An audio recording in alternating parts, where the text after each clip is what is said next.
ನೋಡಿ, ಮುಂದೆ ಬರ್ತಕ್ಕಂಥ FDA, STA, PC, PSI ಮತ್ತು ಇನ್ನಿತರ ಪರೀಕ್ಷೆಗಳಿಗೆ ಬಹಳ ಪ್ರಮುಖವಾಗಿರ್ತಕ್ಕಂಥ ಒಂದು ಟಾಪಿಕ್ ಅಂದ್ರೆ ಅದು ಭಾರತದ ನೇಮಕಾತಿಗಳು 2020 ಅಥವಾ ಇಂಡಿಯಾ ಅಪಾಯಿಂಟ್ಮೆಂಟ್ಸ್ 2020 ಅಂತ ಆಗುತ್ತೆ.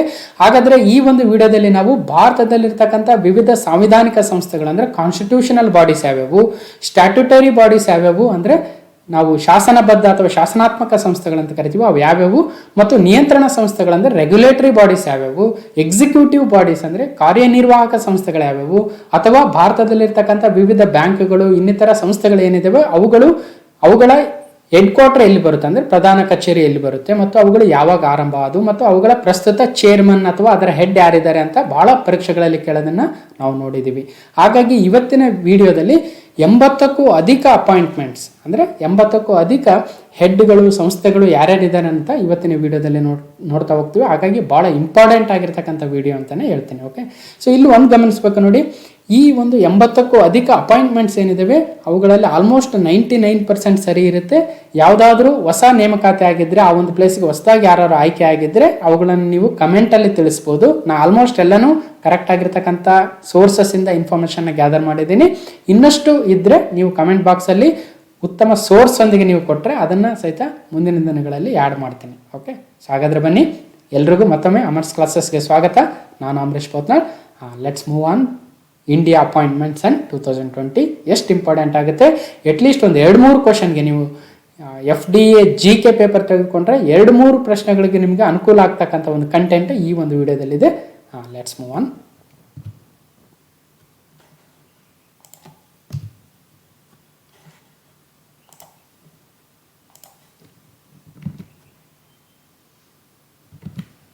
ನೋಡಿ, ಇಂಡಿಯಾ ಲಿಸ್ಟ್ ಆಫ್ ಅಪಾಯಿಂಟ್ಮೆಂಟ್ಸ್ 2020, ಭಾರತದ ನೇಮಕಾತಿಗಳು 2020 ಅಂದ್ರೆ ಹೂ ಈಸ್ ಹೂ ಅಂತ ಕರಿತೀವಿ. ಅಂದ್ರೆ ಯಾರು ಯಾವ ಒಂದು ಸಂಸ್ಥೆ ಹೆಡ್ ಆಗಿದ್ದಾರೆ, ಆ ಸಂಸ್ಥೆ ಎಲ್ಲಿ ಬರುತ್ತೆ ಅಂದ್ರೆ ಅದರ ಪ್ರಧಾನ ಕಚೇರಿ ಎಲ್ಲಿದೆ, ಅದು ಯಾವಾಗ ಆರಂಭ ಆಯಿತು ಅಂತಕ್ಕಂಥದ್ದು ಇಂಪಾರ್ಟೆಂಟ್ ಆಗುತ್ತೆ. ಬನ್ನಿ ಹಾಗಾದ್ರೆ.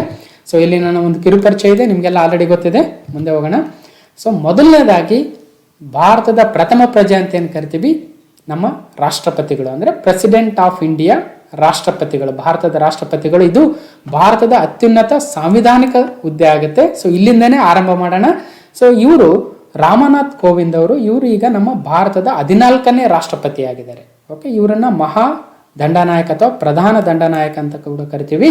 Commander in chief of the Indian armed forces ಆಗ್ತಾರೆ. ರಾಷ್ಟ್ರಪತಿ ಹುದ್ದೆಯನ್ನು ಆರ್ಟಿಕಲ್ 52ರಲ್ಲಿ ಮೆನ್ಷನ್ ಮಾಡಿದ್ದಾರೆ. ಅಂದ್ರೆ there shall be a president of India ಅಂತ ಮೆನ್ಷನ್ ಮಾಡಿದ್ದಾರೆ ನಮ್ಮ ಸಂವಿಧಾನದಲ್ಲಿ. ಇನ್ನು ಮೊದಲ ರಾಷ್ಟ್ರಪತಿಗಳು ಯಾರಾಗಿದ್ರು ಅಂದ್ರೆ ಬಾಬು ರಾಜೇಂದ್ರ ಪ್ರಸಾದ್ ಅವರು, ನಿಮಗೆಲ್ಲ ಗೊತ್ತಿದೆ. ಓಕೆ, ಸೊ ನೆಕ್ಸ್ಟ್ ಹುದ್ದೆ ವೈಸ್ ಪ್ರೆಸಿಡೆಂಟ್ ಅಥವಾ ಉಪರಾಷ್ಟ್ರಪತಿಗಳಾಗ್ತಾರೆ. ಈಗ ಸದ್ಯ ವೆಂಕಯ್ಯ ನಾಯ್ಡು ಅವರು ಇದ್ದಾರೆ ಅಲ್ವಾ. ಸೊ ಉಪರಾಷ್ಟ್ರಪತಿ ಹುದ್ದೆಯು ಭಾರತದ 2ನೇ ಅತ್ಯುನ್ನತ ಸಾಂವಿಧಾನಿಕ ಹುದ್ದೆ ಆಗುತ್ತೆ. ರಾಷ್ಟ್ರಪತಿಗಳ ನಂತರ ಉಪರಾಷ್ಟ್ರಪತಿಗಳೇ ಒಂದು ಅತ್ಯಂತ ಉನ್ನತ ಸಾಂವಿಧಾನಿಕ ಹುದ್ದೆಯಲ್ಲಿ ಇರ್ತಕ್ಕಂಥವ್ರು. ಓಕೆ, ಆರ್ಟಿಕಲ್ 63ರಲ್ಲಿ ವೈಸ್ ಪ್ರೆಸಿಡೆಂಟ್ ಬಗ್ಗೆ ಹೇಳ್ತಾರೆ. ಇವರು ರಾಜ್ಯಸಭೆಯ ಅಧ್ಯಕ್ಷರು ಕೂಡ ಆಗಿರ್ತಾರೆ. ಇದು ಕೂಡ ವೆರಿ ಇಂಪಾರ್ಟೆಂಟ್. ಓಕೆ, ಅಂದ್ರೆ ಮೇಲ್ಮನೆ ಅಥವಾ ರಾಜ್ಯಸಭೆ ಅಂತ ಏನು ಕರಿತೀವಿ ಅದರ ಅಧ್ಯಕ್ಷರು ಯಾರಾಗಿರ್ತಾರೆ ಅಂದ್ರೆ ವೈಸ್ ಪ್ರೆಸಿಡೆಂಟ್ ಆಗಿರ್ತಾರೆ. ಇನ್ನು ವೆಂಕಯ್ಯ ನಾಯ್ಡು ಅವರು ಭಾರತದ 13ನೇ ಉಪರಾಷ್ಟ್ರಪತಿಗಳಾಗಿದ್ದಾರೆ. ಮೊದಲ ಉಪರಾಷ್ಟ್ರಪತಿ ಯಾರಂದ್ರೆ ಸರ್ವಪಲ್ಲಿ ರಾಧಾಕೃಷ್ಣನ್ ಅವರು. ಓಕೆ, ಇಷ್ಟು ನೆನಪಿಡ್ಬೇಕು. ಸೊ ನೆಕ್ಸ್ಟ್ ಪ್ರಧಾನಮಂತ್ರಿಗಳು, ಪ್ರೈಮ್ ಮಿನಿಸ್ಟರ್ ಈಗ ನರೇಂದ್ರ ಮೋದಿ ಅವರಿದ್ದಾರೆ. ಇವರು 14ನೇ ಪ್ರಧಾನಮಂತ್ರಿ ಆಗ್ತಾರೆ. ಇನ್ನು ಮೊದಲನೇ ಪ್ರಧಾನಮಂತ್ರಿ ಯಾರೆಂಬುದು ನಿಮಗೆಲ್ಲ ಗೊತ್ತಿದೆ.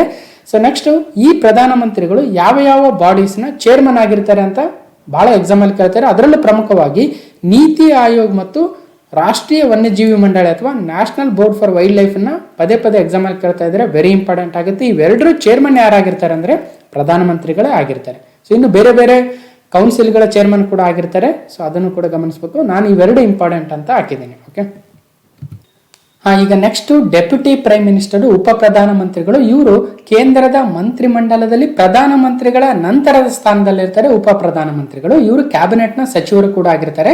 ಅದಕ್ಕೋಸ್ಕರ ನೋಡಿ, second highest ranking member of the union council of ministers ಯಾರು ಅಂದ್ರೆ ಅವರು ಡೆಪ್ಯೂಟಿ ಪ್ರೈಮ್ ಮಿನಿಸ್ಟರ್ ಆಗಿರ್ತಾರೆ. ಹಾಗಾದ್ರೆ ಭಾರತ ದೇಶದಲ್ಲಿ ಮೊದಲನೇ ಡೆಪ್ಯೂಟಿ ಪ್ರೈಮ್ ಮಿನಿಸ್ಟರ್ ಅಥವಾ ಉಪ ಪ್ರಧಾನಮಂತ್ರಿ ಹುದ್ದೆಯನ್ನು ಅಲಂಕರಿಸಿದವರು ಯಾರು ಅಂದ್ರೆ ಸರ್ದಾರ್ ವಲ್ಲಭಭಾಯಿ ಪಟೇಲ್ ಅವರು, ಜವಾಹರ್ಲಾಲ್ ನೆಹರು ಅವರ ಒಂದು ಮಂತ್ರಿಮಂಡಲದಲ್ಲಿ ಡೆಪ್ಯೂಟಿ ಪ್ರೈಮ್ ಮಿನಿಸ್ಟರ್ ಆಗಿದ್ರು ಮತ್ತು ಗೃಹ ಮಂತ್ರಿಗಳು ಕೂಡ ಆಗಿದ್ರು. ನಂತರ ಇತ್ತೀಚೆಗೆ ಅಂದ್ರೆ ಅಟಲ್ ಬಿಹಾರಿ ವಾಜಪೇಯಿ ಅವರ ಸಚಿವ ಸಂಪುಟದಲ್ಲಿ ಉಪ ಪ್ರಧಾನಮಂತ್ರಿಗಳು ಮತ್ತು ಗೃಹ ಮಂತ್ರಿಗಳಾಗಿದ್ದಂತಹ LK ಅದ್ವಾನಿ ಅವರು ಭಾರತದ 7ನೇ ಉಪ ಪ್ರಧಾನಮಂತ್ರಿಗಳಾಗಿದ್ದರು. ಓಕೆ, ಇಷ್ಟು ತಿಳ್ಕೊಂಡಿರ್ಬೇಕು. ನೆಕ್ಸ್ಟ್ ಲೋಕಸಭೆಯ ಸ್ಪೀಕರ್ ಆಫ್ ದ ಲೋಕಸಭಾ ಅಂತ ಕರಿತೀವಿ. ಆರ್ಟಿಕಲ್ 93 ಇವ್ರ ಬಗ್ಗೆ ಹೇಳ್ತಾರೆ. ಓಕೆ, ಮೊದಲನೇ ಲೋಕಸಭಾ ಸ್ಪೀಕರ್ ಯಾರು ಅಂತ ಬಹಳ ಎಕ್ಸಾಮ್ ಅಲ್ಲಿ ಕೇಳಿದ್ದಾರೆ. GV ಮಾವಳಾಂಕರ್ ಅವರು ಮೊದಲ ಲೋಕಸಭೆಯ ಸ್ಪೀಕರ್ ಆಗಿದ್ರು. ಈಗ ಪ್ರಸ್ತುತ ಓಂ ಬಿರ್ಲಾರವರು ನಮ್ಮ ಲೋಕಸಭೆಯ ಸ್ಪೀಕರ್ ಆಗಿದ್ದಾರೆ. ಇವರು 17ನೇ ಲೋಕಸಭಾ ಸ್ಪೀಕರ್ ಅಂತ ಹೇಳ್ಬೋದು, ಅಂದ್ರೆ 17ನೇ ಪರ್ಸನ್. ಓಕೆ, ಇವರು ಎಲ್ಲಿಂದ ಲೋಕಸಭಾ ಸದಸ್ಯರಾಗಿದ್ದಾರೆ ಅಂದ್ರೆ ರಾಜಸ್ಥಾನದ ಕೋಟಾಬುಂಡಿ ಕ್ಷೇತ್ರದ ಲೋಕಸಭಾ ಸದಸ್ಯರಾಗಿದ್ದಾರೆ. 17ನೇ ಲೋಕಸಭೆಯ ಸ್ಪೀಕರ್ ಓಂ ಬಿರ್ಲಾ ಅವರು. ಓಕೆ, ನೆಕ್ಸ್ಟ್ ಬಹಳಷ್ಟು ಎಕ್ಸಾಮ್ಗಳಲ್ಲಿ ಭಾರತದ ಕ್ಯಾಬಿನೆಟ್ ಮಿನಿಸ್ಟ್ರು ಮೊದಲು ಯಾರಿದ್ರು, ಈಗ ಯಾರಿದ್ದಾರೆ ಅಂತ ಕೇಳ್ತಾ ಹೋಗ್ತಾರೆ. ಹಾಗಾಗಿ ಭಾರತ ದೇಶದ ಮೊದಲ ಗೃಹ ಮಂತ್ರಿಗಳು ಯಾರಾಗಿದ್ದಾರೆ ಅಂದ್ರೆ ವಲ್ಲಭಭಾಯಿ ಪಟೇಲ್ ಅವರಾಗಿದ್ರು, ನಿಮಗೆಲ್ಲ ಗೊತ್ತಿದೆ. ನೆಕ್ಸ್ಟ್ ಈಗ ಪ್ರಸ್ತುತ ಯಾರಿದ್ದಾರೆ ಗೃಹ ಮಂತ್ರಿಗಳಂದ್ರೆ ಅಮಿತ್ ಶಾ ಅವರು. ಓಕೆ, ಇನ್ನು ರಕ್ಷಣಾ ಸಚಿವರು ಮೊದಲನೇವರು ಭಾರತ ದೇಶದ ಮೊದಲ ರಕ್ಷಣಾ ಸಚಿವರು ಬಾಲ್ದೇವ್ ಸಿಂಗ್ ಅವರು, ಈಗ ರಾಜನಾಥ್ ಸಿಂಗ್ ಅವರು ಇದ್ದಾರೆ, ನೆನ್ಪಿಡ್ಬೇಕು. ಓಕೆ, ನೆಕ್ಸ್ಟ್ ಮೊದಲ ಹಣಕಾಸು ಸಚಿವರು ಯಾರಂತ ಬಹಳ ಎಕ್ಸಾಮ್ ಅಲ್ಲಿ ಕೇಳ್ತಾನೆ ಇದ್ದಾರೆ. RK ಷಣ್ಮುಗಂ ಚೆಟ್ಟಿ ಅವರು, ಇವರು ಭಾರತದ ಮೊದಲ ಹಣಕಾಸು ಸಚಿವರು. ಪ್ರಸ್ತುತ ಹಣಕಾಸು ಸಚಿವರು ನಿರ್ಮಲಾ ಸೀತಾರಾಮನ್ ಅವರು ಇದ್ದಾರೆ. ಓಕೆ, ಇವರಿಬ್ರು ತಮಿಳುನಾಡು ಮೂಲದವರು, ಅದು ಕೂಡ ವೆರಿ ಇಂಪಾರ್ಟೆಂಟ್. ಇನ್ನು ಭಾರತದ ಮೊದಲ ವಿದೇಶಾಂಗ ವ್ಯವಹಾರ ಸಚಿವರು ಜವಾಹರ್ಲಾಲ್ ನೆಹರು ರವರು. ಪ್ರಸ್ತುತ ಸುಬ್ರಹ್ಮಣ್ಯಂ ಜೈಶಂಕರ್ ಅವರು, ಇವರು IFS ಅಧಿಕಾರಿ ಕೂಡ ಆಗಿದ್ರು, ಈಗ ಕ್ಯಾಬಿನೆಟ್ ಮಿನಿಸ್ಟರ್ ಕೂಡ ಆಗಿದ್ದಾರೆ. ಓಕೆ, ಸೊ ನೆಕ್ಸ್ಟ್ ಪ್ರಥಮ ರೈಲ್ವೆ ಮಿನಿಸ್ಟರ್ ಯಾರಂತ ಕೇಳ್ತಾರೆ, ಜಾನ್ ಮಾತಾಯ್ ಅವರು, ಈಗ ಪಿಯೂಷ್ ಗೋಯಲ್ ಅವರು ಇದ್ದಾರೆ. ಪ್ರಥಮ ಕಾನೂನು ಸಚಿವರು ಸಂವಿಧಾನ ಕರ್ತೃ ಡಾಕ್ಟರ್ BR ಅಂಬೇಡ್ಕರ್ ಅವರು, ಈಗ ಪ್ರಸ್ತುತ ರವಿಶಂಕರ್ ಪ್ರಸಾದ್ ಅವರು ಇದ್ದಾರೆ. ಓಕೆ, ಇನ್ನು ಕೃಷಿ ಸಚಿವರು ಮೊದಲನೇವರು ರಾಜೇಂದ್ರ ಪ್ರಸಾದ್, ನಮ್ಮ ಭಾರತದ ಮೊದಲ ರಾಷ್ಟ್ರಪತಿಗಳು ಕೂಡ. ನೆಕ್ಸ್ಟ್ ಈ ಪ್ರಸ್ತುತ ಯಾರಿದ್ದಾರೆ ಅಂದ್ರೆ ನರೇಂದ್ರ ಸಿಂಗ್ ತೋಮರ್ ಅವರು. ಶಿಕ್ಷಣ ಸಚಿವರು ವೆರಿ ಇಂಪಾರ್ಟೆಂಟು, ಕೇಳ್ತಾನೆ ಇದ್ದಾರೆ. ಮೌಲಾನಾ ಅಬುಲ್ ಕಲಾಂ ಆಜಾದ್ ಅವರು ಭಾರತ ದೇಶದ ಮೊದಲ ಶಿಕ್ಷಣ ಸಚಿವರು. ಈಗ ರಮೇಶ್ ಪೋಖ್ರಿಯಾಲ್ ನಿಶಾಂಕ್ ಅಂತ ಅವರೀಗ ಶಿಕ್ಷಣ ಸಚಿವರಿದ್ದಾರೆ. ನನಗನ್ನಿಸ್ತು ಈ 8 ಜನ ವೆರಿ ಇಂಪಾರ್ಟೆಂಟ್ ಆಗ್ತಾರೆ. 8 ಯಾರ್ಯಾರು ಸಚಿವರು ಇದ್ರು ಮೊದಲು, ಈಗ ಯಾರಿದ್ದಾರೆ ಅಂತ. ಸೊ ಇದನ್ನ ಬಿಟ್ಟು ಬೇರೆ ಕೇಳಿದ್ರು ಕೇಳ್ಬೋದು, ಸೊ ಬೇರೆ ನೋಡ್ಕೊಂಡಿರಿ. ನಾನು ಈ 8 ಜನದ ಮಾತ್ರ ವೆರಿ ಇಂಪಾರ್ಟೆಂಟ್ ಅಂತ ನನಗನ್ಸಿದ್ದಕ್ಕೆ ಹಾಕಿದ್ದೀನಿ. Okay, next chief justice of India CJI ಅಂತ ಕರಿತೀವಿ. ಭಾರತದ ಮುಖ್ಯ ನ್ಯಾಯಮೂರ್ತಿಗಳು ಆರ್ಟಿಕಲ್ 124 ಅಲ್ಲಿ ಹೇಳ್ತಾರೆ ಸುಪ್ರೀಂ ಕೋರ್ಟ್ನ ಸ್ಥಾಪನೆ ಮಾಡಿದ್ದಾರೆ ಆರ್ಟಿಕಲ್ 124 ಮುಖಾಂತರ. ಹಾಗಾದ್ರೆ ಭಾರತದ ಮೊದಲ ಮುಖ್ಯ ನ್ಯಾಯಮೂರ್ತಿಗಳು, ಸುಪ್ರೀಂ ಕೋರ್ಟ್ನ ಮುಖ್ಯ ನ್ಯಾಯಮೂರ್ತಿಗಳು HJ ಕಾನಿಯಾ ಅವರು. ಈಗ ಪ್ರಸ್ತುತ ಶರದ್ ಅರವಿಂದ್ ಬೋಬ್ಡೆ ಅವರಿದ್ದಾರೆ, ಅವರು 47ನೇ ಮುಖ್ಯ ನ್ಯಾಯಮೂರ್ತಿಗಳು, chief justice of India. Okay, ನೆನ್ಪಿಡ್ಬೇಕು. ಸೊ ನೆಕ್ಸ್ಟ್ ಪ್ರತಿಪಕ್ಷದ ನಾಯಕ ಯಾರಂತ ಕೇಳ್ಬೋದು, ಲೀಡರ್ ಆಫ್ ದ ಅಪೋಸಿಷನ್.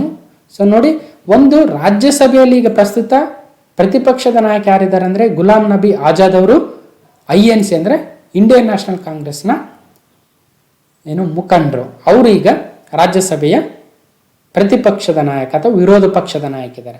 ಇನ್ನು ಲೋಕಸಭೆಯಲ್ಲಿ ಯಾರು ಈಗ ಪ್ರತಿಪಕ್ಷದ ನಾಯಕ ಇಲ್ಲ, ಯಾಕಂದ್ರೆ ಲೋಕಸಭೆಯಲ್ಲಿ ಕನಿಷ್ಠ 10 ಸ್ಥಾನಗಳನ್ನು ಹೊಂದಿರತಕ್ಕಂಥ ಯಾವುದೇ ವಿರೋಧ ಪಕ್ಷ ಇಲ್ಲ ಅಂತಕ್ಕಂಥದ್ದು. ಅಂದ್ರೆ 543 ಲೋಕಸಭಾ ಕ್ಷೇತ್ರಗಳಲ್ಲಿ ಮಿನಿಮಮ್ 54 ಲೋಕಸಭಾ ಸ್ಥಾನಗಳನ್ನು ಗೆದ್ದಿರ್ತಕ್ಕಂಥ ಯಾವುದೇ ಪಕ್ಷ ಇಲ್ಲ, ವಿರೋಧ ಪಕ್ಷ. ಹಾಗಾಗಿ ಅತಿ ದೊಡ್ಡ ಪಕ್ಷ ಇರ್ತಕ್ಕಂಥದ್ದೇ ಕಾಂಗ್ರೆಸ್, 51 ಸ್ಥಾನಗಳನ್ನ. ಸೊ 54 ಇಲ್ಲ. ಹಾಗಾಗಿ ಲೋಕಸಭೆಯಲ್ಲಿ ಈಗ ಪ್ರತಿಪಕ್ಷದ ನಾಯಕ ಯಾರು ಇಲ್ಲ ಅಂತಕ್ಕಂಥದ್ದು ನಾವು ಗಮನಿಸಬೇಕು. ಓಕೆ, ಸೊ ನೆಕ್ಸ್ಟ್ 9ನೇ ಒಂದು ಹುದ್ದೆ ಕ್ಯಾಬಿನೆಟ್ ಕಾರ್ಯದರ್ಶಿ, ಕ್ಯಾಬಿನೆಟ್ ಸೆಕ್ರೆಟರಿ ಅಂತ ಕರಿತೀವಿ. ಇದು ಟಾಪ್ ಮೋಸ್ಟ್ ಎಕ್ಸಿಕ್ಯೂಟಿವ್ ಅಫಿಷಿಯಲ್ ಅಂತ ಕರಿಬೋದು, ಅಥವಾ senior most civil servant of India ಅಂತಾನೆ ಕರಿಬೋದು. ಅಂದ್ರೆ ಈ IAS ಹುದ್ದೆಯಲ್ಲಿ ಅತಿ ಸೀನಿಯರ್ ಯಾರಿದ್ದಾರೋ ಅವರು ಈ ಒಂದು ಹುದ್ದೆಯನ್ನು ಅಲಂಕರಿಸ್ತಾರೆ. ಕ್ಯಾಬಿನೆಟ್ ಕಾರ್ಯದರ್ಶಿ ವೆರಿ ಇಂಪಾರ್ಟೆಂಟ್ ಆಗಿರ್ತಕ್ಕಂಥದ್ದು. ಭಾರತೀಯ ಆಡಳಿತ ಸೇವೆಯ ಅತಿ ಹಿರಿಯ ಕೆಡೇರ್ ಹುದ್ದೆ, ಅಂದ್ರೆ ಸೀನಿಯರ್ ಮೋಸ್ಟ್ IAS ಆಫೀಸರ್ ಯಾರಿರ್ತಾರೆ ಅವರು ಕ್ಯಾಬಿನೆಟ್ ಕಾರ್ಯದರ್ಶಿಗಳಾಗಿರ್ತಾರೆ. ಈಗ ಯಾರಿದ್ದಾರೆ ಅಂದ್ರೆ ರಾಜೀವ್ ಗೌಬಾ ಅವರಿದ್ದಾರೆ ಕ್ಯಾಬಿನೆಟ್ ಕಾರ್ಯದರ್ಶಿಯಾಗಿ. ಇನ್ನು ಮೊದಲ ಕ್ಯಾಬಿನೆಟ್ ಕಾರ್ಯದರ್ಶಿ ಯಾರಂದ್ರೆ NR ಪಿಳ್ಳೈ ಅವರು, ವೆರಿ ಫೇಮಸ್ ಪರ್ಸನ್. ಸೊ ನಿಮಗೆಲ್ಲ ಗೊತ್ತಿರುತ್ತೆ, ನೆನ್ಪಿಡ್ಬೇಕು ಕೂಡ. ಓಕೆ, ಇನ್ನು ನೆಕ್ಸ್ಟ್ ಭಾರತೀಯ ಸಶಸ್ತ್ರ ಪಡೆಗಳು, ಇಂಡಿಯನ್ ಆರ್ಮಡ್ ಫೋರ್ಸಸ್ ಬಗ್ಗೆ ಕೇಳ್ಬೋದು. ಬಿಪಿನ್ ರಾವತ್ ಅವರು ಅಂದ್ರೆ ಜನರಲ್ ಬಿಪಿನ್ ರಾವತ್ ಅವರು ಈಗ ಮೊದಲ CDS ಆಗಿದ್ದಾರೆ, ಚೀಫ್ ಆಫ್ ಡಿಫೆನ್ಸ್ ಸ್ಟಾಫ್ ಅಂತ. ಓಕೆ, ನೆನ್ಪಿಡ್ಬೇಕು. ನಾವು ಬಹಳ ಕರೆಂಟ್ ಇವೆಂಟ್ಸ್ ಎಲ್ಲ ಆಲ್ರೆಡಿ ಡಿಸ್ಕಸ್ ಮಾಡಿದೀವಿ.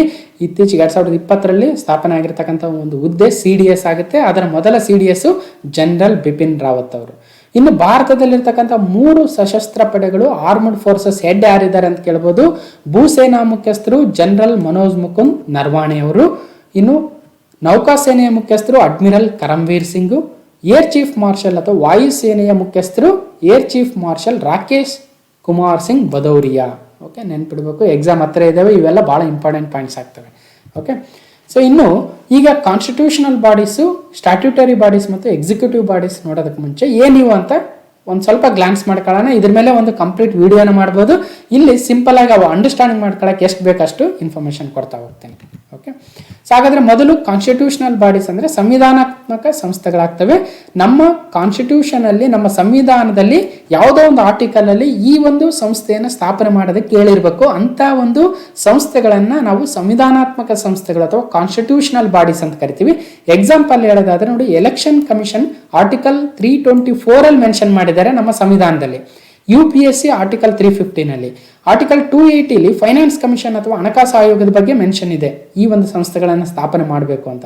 ಹಾಗಾಗಿ ನೋಡಿ, CAG 148, AG 76, ಅಡ್ವೊಕೇಟ್ ಜನರಲ್ 165 ಅಂತೆಲ್ಲ ಮಾತಾಡ್ತಾ ಇರ್ತೀವಲ್ವ. ಸೊ ಹಾಗಾಗಿ ನಮ್ಮ ಸಂವಿಧಾನದಲ್ಲಿ ಈ ಒಂದು ಸಂಸ್ಥೆಗಳನ್ನ ಒಂದು ಆರ್ಟಿಕಲ್ ಮುಖಾಂತರ ಸ್ಥಾಪನೆ ಮಾಡೋದಕ್ಕೆ ಅನುಕೂಲ ಮಾಡಿಕೊಟ್ಟಿರ್ಬೇಕು. ಅಂತಹ ಸಂಸ್ಥೆಗಳನ್ನ ನಾವು ಸಂವಿಧಾನಾತ್ಮಕ ಸಂಸ್ಥೆಗಳು ಅಥವಾ ಕಾನ್ಸ್ಟಿಟ್ಯೂಷನಲ್ ಬಾಡೀಸ್ ಅಂತೀವಿ. ಅವುಗಳ ಹೆಡ್ ಯಾರಿದ್ದಾರೆ, ಅವುಗಳನ್ನು ಯಾವ ಆರ್ಟಿಕಲ್ ಮುಖಾಂತರ ಸ್ಥಾಪನೆ ಮಾಡ್ತೀವಿ ಅನ್ನೋದು ಬಹಳ ಇಂಪಾರ್ಟೆಂಟ್ ಆಗುತ್ತೆ. ನೆಕ್ಸ್ಟ್, ಕಾನ್ಸ್ಟಿಟ್ಯೂಷನಲ್ ಬಾಡೀಸ್ ಅಂದ್ರೆ ಸಂವಿಧಾನದಲ್ಲಿ ಇಲ್ಲದೆ ಇರ್ತಕ್ಕಂಥ ಬಾಡೀಸ್ ಅನ್ನ ನಾವು ನಾನ್ ಕಾನ್ಸ್ಟಿಟ್ಯೂಷನಲ್ ಬಾಡೀಸ್ ಅಂತ ಕರಿತೀವಿ. ಅವುಗಳನ್ನು ಪಾರ್ಲಿಮೆಂಟಿನ ಒಂದು ಆಕ್ಟ್ ಇಂದ ಮಾಡಿರ್ಬೋದು ಅಥವಾ ಸರ್ಕಾರದ ಅಧಿಕಾರದಿಂದ ಮಾಡಿರ್ಬೋದು. ಅವುಗಳೆಲ್ಲ ನಾನ್ ಕಾನ್ಸ್ಟಿಟ್ಯೂಷನಲ್ ಬಾಡೀಸ್ ಅಥವಾ ಎಕ್ಸ್ಟ್ರಾ ಕಾನ್ಸ್ಟಿಟ್ಯೂಷನಲ್ ಬಾಡೀಸ್ ಆಗ್ತವೆ. ಹಾಗಾದ್ರೆ ಅವುಗಳಲ್ಲಿ ಮತ್ತೆ ನಾವು ಡಿವೈಡ್ ಮಾಡ್ತಾ ಹೋಗಿದ್ರೆ ಬಹಳಷ್ಟು ಬರ್ತವೆ. ಇಲ್ಲಿ ನಾನು 2 ಹೇಳ್ತಾ ಹೋಗ್ತೀನಿ, ಸ್ಟ್ಯಾಟ್ಯೂಟರಿ ಬಾಡೀಸ್ ಮತ್ತು ಎಕ್ಸಿಕ್ಯೂಟಿವ್ ಬಾಡೀಸ್. ಸ್ಟ್ಯಾಟ್ಯೂಟರಿ ಬಾಡೀಸ್ ಅಂದ್ರೆ ಪಾರ್ಲಿಮೆಂಟಿನ ಒಂದು ಆಕ್ಟ್ ಇಂದ ಆಗಿರ್ತಕ್ಕಂಥ ಸಂಸ್ಥೆಗಳಾಗ್ತವೆ. ಓಕೆ, ಅಥವಾ ಶಾಸನಾತ್ಮಕ ಸಂಸ್ಥೆಗಳು ಅಂತ ಕರಿತೀವಿ. ಈಗ ಸಪೋಸ್ ಸೆಂಟ್ರಲ್ ಇನ್ಫಾರ್ಮೇಶನ್ ಕಮಿಷನ್ ಆಗಿರ್ಬೋದು, ಅಂದ್ರೆ ರೈಟ್ ಟು ಇನ್ಫಾರ್ಮೇಶನ್ ಆಕ್ಟ್ ಮುಖಾಂತರ, ಆ ಒಂದು ಕಾಯ್ದೆ ಮುಖಾಂತರ ಆಗಿರುತ್ತೆ. ಅಥವಾ ಲೋಕಪಾಲ್ ಅಥವಾ ಲೋಕಾಯುಕ್ತ ಆಕ್ಟ್ಸ್ ಏನಿರ್ತವೋ ಅದ್ರ ಮುಖಾಂತರ ಆಗಿರ್ತಕ್ಕಂಥ ಸಂಸ್ಥೆಗಳನ್ನು ನಾವು ಶಾಸನಾತ್ಮಕ ಸಂಸ್ಥೆಗಳಂತೀವಿ. ಅವುಗಳ ಬಗ್ಗೆ ಕಾನ್ಸ್ಟಿಟ್ಯೂಷನ್ ಅಲ್ಲಿ ಅಥವಾ ಸಂವಿಧಾನದಲ್ಲಿ ಯಾವುದೇ ಮೆನ್ಷನ್ ಆಗಿರಲ್ಲ. ಓಕೆ, ಇನ್ನು ಎಕ್ಸಿಕ್ಯೂಟಿವ್ ಬಾಡೀಸ್ ಅಂದ್ರೆ ಸರ್ಕಾರದಲ್ಲಿರ್ತಕ್ಕಂಥ ಅಧಿಕಾರದ ಮುಖಾಂತರ ಆಗಿರ್ತವೆ. ಈ ಒಂದು ಸಂಸ್ಥೆಗಳು ಕಾರ್ಯನಿರ್ವಾಹಕ ಸಂಸ್ಥೆಗಳಾಗ್ತವೆ. ಎಕ್ಸಾಂಪಲ್ ನೀತಿ ಆಯೋಗ ಆಗಿರ್ಬೋದು ಅಥವಾ ನ್ಯಾಷನಲ್ ಡೆವಲಪ್ಮೆಂಟ್ ಕೌನ್ಸಿಲ್ NDC ಅಂತ ಕರಿತೀವಿ. ಇವುಗಳು ಎಕ್ಸಿಕ್ಯೂಟಿವ್ ಬಾಡೀಸ್ ಆಗ್ತವೆ. ಸೊ ಇಷ್ಟು ತಿಳ್ಕೊಳ್ಳೋಣ. ನೋಡೋಣ ಮುಂದೆ ಒಂದು ಸಪರೇಟ್ ವಿಡಿಯೋದಲ್ಲಿ ಇವುಗಳ ಬಗ್ಗೆ ಕಂಪ್ಲೀಟ್ ಡಿಸ್ಕಷನ್ ಮಾಡೋಣ. ಈಗ ಇವುಗಳ ಹೆಡ್ ಯಾರಿದ್ದಾರೆ, ಅವುಗಳು ಯಾವಾಗ ಸ್ಥಾಪನೆ ಆಯಿತು ಅಂತ ನೋಡ್ತಾ ಹೋಗೋಣ. ಓಕೆ, ಈಗ ಮೊದಲನೇದಾಗಿ ಕಾನ್ಸ್ಟಿಟ್ಯೂಷನಲ್ ಬಾಡೀಸ್ ಆಫ್ ಇಂಡಿಯಾ, ಭಾರತದ ಸಂವಿಧಾನಕ ಸಂಸ್ಥೆಗಳು. ಓಕೆ ನೋಡಿ, ಯೂನಿಯನ್ ಪಬ್ಲಿಕ್ ಸರ್ವಿಸ್ ಕಮಿಷನ್, ಕೇಂದ್ರ ಲೋಕಸೇವಾ ಆಯೋಗ ನಮಗೆಲ್ಲ ಗೊತ್ತಿದೆ. ಸೊ IAS, IFS, IPS ಈ ಥರದ ಹುದ್ದೆಗಳು ಅಥವಾ ಸೆಂಟ್ರಲ್ ಗೌರ್ಮೆಂಟ್ನ ಗ್ರೂಪ್ A ಮತ್ತು ಗ್ರೂಪ್ B ಸೆಂಟ್ರಲ್ ಸರ್ವಿಸಸ್ ಏನಿದೆ ಅವುಗಳಿಗೆ ಎಕ್ಸಾಮಿನೇಷನ್ ಕಂಡಕ್ಟ್ ಮಾಡಿ ಅಪಾಯಿಂಟ್ ಮಾಡ್ತಕ್ಕಂಥ ಕೆಲಸವನ್ನು ಕೇಂದ್ರ ಲೋಕಸೇವಾ ಆಯೋಗ ಮಾಡುತ್ತೆ. ಇದನ್ನು ಆರ್ಟಿಕಲ್ 315 ಸೊ ಇದನ್ನು ಮೆನ್ಷನ್ ಮಾಡಿದ್ದಾರೆ. ಆರ್ಟಿಕಲ್ 315 ನೆನ್ಪಿಡಬೇಕು. ಇದು 1926 ಅಕ್ಟೋಬರ್ 1 ಎಸ್ಟಾಬ್ಲಿಷ್ ಆಯಿತು. ಅಂದರೆ ನಮ್ಮ ಸಂವಿಧಾನ ರಚನೆಗೊಳ್ಳೋದಕ್ಕೆ ಮುಂಚೆನೇ ಇತ್ತು, ನಂತರ ಸಂವಿಧಾನದಲ್ಲೂ ಕೂಡ ಅದ್ರ ಬಗ್ಗೆ ಮೆನ್ಷನ್ ಮಾಡಿದರು. ಇದರ ಪ್ರಧಾನ ಕಚೇರಿ ಎಲ್ಲಿದೆ ಅಂತ ಕೇಳ್ಬೋದು, ನವದೆಹಲಿಯ ಶಹಜಾನ್ ರಸ್ತೆಯಲ್ಲಿರ್ತಕ್ಕಂಥ ಧೋಲ್ಪುರ್ ಹೌಸ್ ಅಲ್ಲಿದೆ. ಇದೇ ಥರ ಅಂದರೆ ಈಗ UPSC ಯಾವ ಥರ ಇದೆಯೋ ಅದೇ ಥರ ಸ್ಟೇಟಲ್ಲಿ ಸ್ಟೇಟ್ ಪಬ್ಲಿಕ್ ಸರ್ವಿಸ್ ಕಮಿಷನ್ ಇರ್ತವೆ. ನಮ್ಮ ಕರ್ನಾಟಕದಲ್ಲಿ KPSC ಇದೆ ಅಲ್ವಾ. ಈಗ ನಾವು FD ST ಎಕ್ಸಾಮ್ ಏನು ಬರೀತೀರೋ ಅದನ್ನು ನಡೆಸ್ತಕ್ಕಂಥ ಸಂಸ್ಥೆ KPS ಆಗುತ್ತೆ. ಹಾಗಾದರೆ ಕೇಂದ್ರ ಲೋಕಸೇವಾ ಆಯೋಗದ ಹೆಡ್ ಯಾರಿದ್ದಾರೆ ಇವಾಗ ಅಂದರೆ ಪ್ರದೀಪ್ ಕುಮಾರ್ ಜೋಶಿ, PK ಜೋಶಿ ಅವರಿದ್ದಾರೆ, UPSC ಚೇರ್ಮನ್ ಆಗಿದ್ದಾರೆ. ಓಕೆ, ವೆರಿ ಇಂಪಾರ್ಟೆಂಟ್ ಆಗುತ್ತೆ, ಕೇಳ್ಬೋದು. ನೆಕ್ಸ್ಟ್, ಕರ್ನಾಟಕದಲ್ಲಿರ್ತಕ್ಕಂಥ KPSC ಚೇರ್ಮನ್ ಯಾರಿದ್ದಾರೆ ಅಂದರೆ ಕರ್ನಾಟಕ ಲೋಕಸೇವಾ ಆಯೋಗದ ಚೇರ್ಮನ್ನು ಅಧ್ಯಕ್ಷರು ಷಡಕ್ಷರಿ ಸ್ವಾಮಿ ಇದ್ದಾರೆ. ವೆರಿ ಇಂಪಾರ್ಟೆಂಟು, ಕೇಳ್ಬೋದು ಪರೀಕ್ಷೆಗಳಲ್ಲಿ. ಸೊ ನೋಡೋಣ. ಓಕೆ, ಇಷ್ಟು ತಿಳ್ಕೋಬೇಕು. ಇದು ಒಂದು ಸಂವಿಧಾನಾತ್ಮಕ ಸಂಸ್ಥೆ, ಕಾನ್ಸ್ಟಿಟ್ಯೂಷನಲ್ ಬಾಡಿ. ಸೊ ನೆಕ್ಸ್ಟ್ ಸಂವಿಧಾನಾತ್ಮಕ ಸಂಸ್ಥೆ ಚೀಫ್ ಎಲೆಕ್ಷನ್ ಕಮಿಷನ್ ಆಗುತ್ತೆ. ಭಾರತದ ಮುಖ್ಯ ಚುನಾವಣೆ ಅಥವಾ ಚುನಾವಣಾ ಆಯೋಗ, ಅದರ ಮುಖ್ಯ ಚುನಾವಣಾ ಆಯುಕ್ತರು ಯಾರು ಅನ್ನೋದಿಲ್ಲಿ ನೋಡ್ತೀವಿ. ಆರ್ಟಿಕಲ್ 324 ಮುಖಾಂತರ ನಾವು ಭಾರತದಲ್ಲಿ ಚುನಾವಣಾ ಆಯೋಗವನ್ನು ರಚನೆ ಮಾಡಬಹುದು. ಇದು ಲೋಕಸಭೆ, ರಾಜ್ಯಸಭೆ, ರಾಜ್ಯ ವಿಧಾನಸಭೆಗಳು, ರಾಜ್ಯ ವಿಧಾನ ಪರಿಷತ್ತುಗಳು, ನಮ್ಮ ದೇಶದಲ್ಲಿರ್ತಕ್ಕಂಥ ರಾಷ್ಟ್ರಪತಿ, ಉಪರಾಷ್ಟ್ರಪತಿಗಳ ಚುನಾವಣೆಯನ್ನು ನಿರ್ವಹಿಸುತ್ತೆ. ಸೊ ಭಾಳ ಎಕ್ಸಾಮಲ್ಲಿ ಕೇಳಿದರೆ ಮೊದಲ ಮುಖ್ಯ ಚುನಾವಣಾ ಆಯುಕ್ತರು ಯಾರು ಅಂತ ಸುಕುಮಾರ್ ಸೇನ್ ಅವರು ಭಾರತದ ಮೊದಲ ಮುಖ್ಯ ಚುನಾವಣಾ ಆಯುಕ್ತರು, ಚೀಫ್ ಎಲೆಕ್ಷನ್ ಕಮಿಷನರ್ ಆಗ್ತಾರೆ. ಈಗ ಪ್ರಸ್ತುತ ಯಾರಿದ್ದಾರೆ ಅಂದರೆ ಸುನಿಲ್ ಅರೋರಾ ಅವರಿದ್ದಾರೆ. ಇವರು ಭಾರತದ 23ನೇ ಮುಖ್ಯ ಚುನಾವಣಾ ಆಯುಕ್ತರು. ಓಕೆ, ಇಷ್ಟು ನೆನ್ಪಿಡ್ಬೇಕು. Okay, next controller and auditor general of India, CAG ಅಂತ ಭಾಳ ಸುದ್ದಿಲಿತ್ತು, ನಿಮಗೆಲ್ಲ ಗೊತ್ತಿರುತ್ತೆ. ಭಾರತದ ಕಂಟ್ರೋಲ್ ಮತ್ತು ಆಡಿಟರ್ ಜನರಲ್ ಆಗುತ್ತೆ. ಆರ್ಟಿಕಲ್ 148 ಮುಖಾಂತರ ಈ ಒಂದು ಸಂಸ್ಥೆಯನ್ನು, ಈ ಒಂದು ಹುದ್ದೆಯನ್ನು ಸ್ಥಾಪನೆಯನ್ನು ಮಾಡಿದ್ದೀವಿ.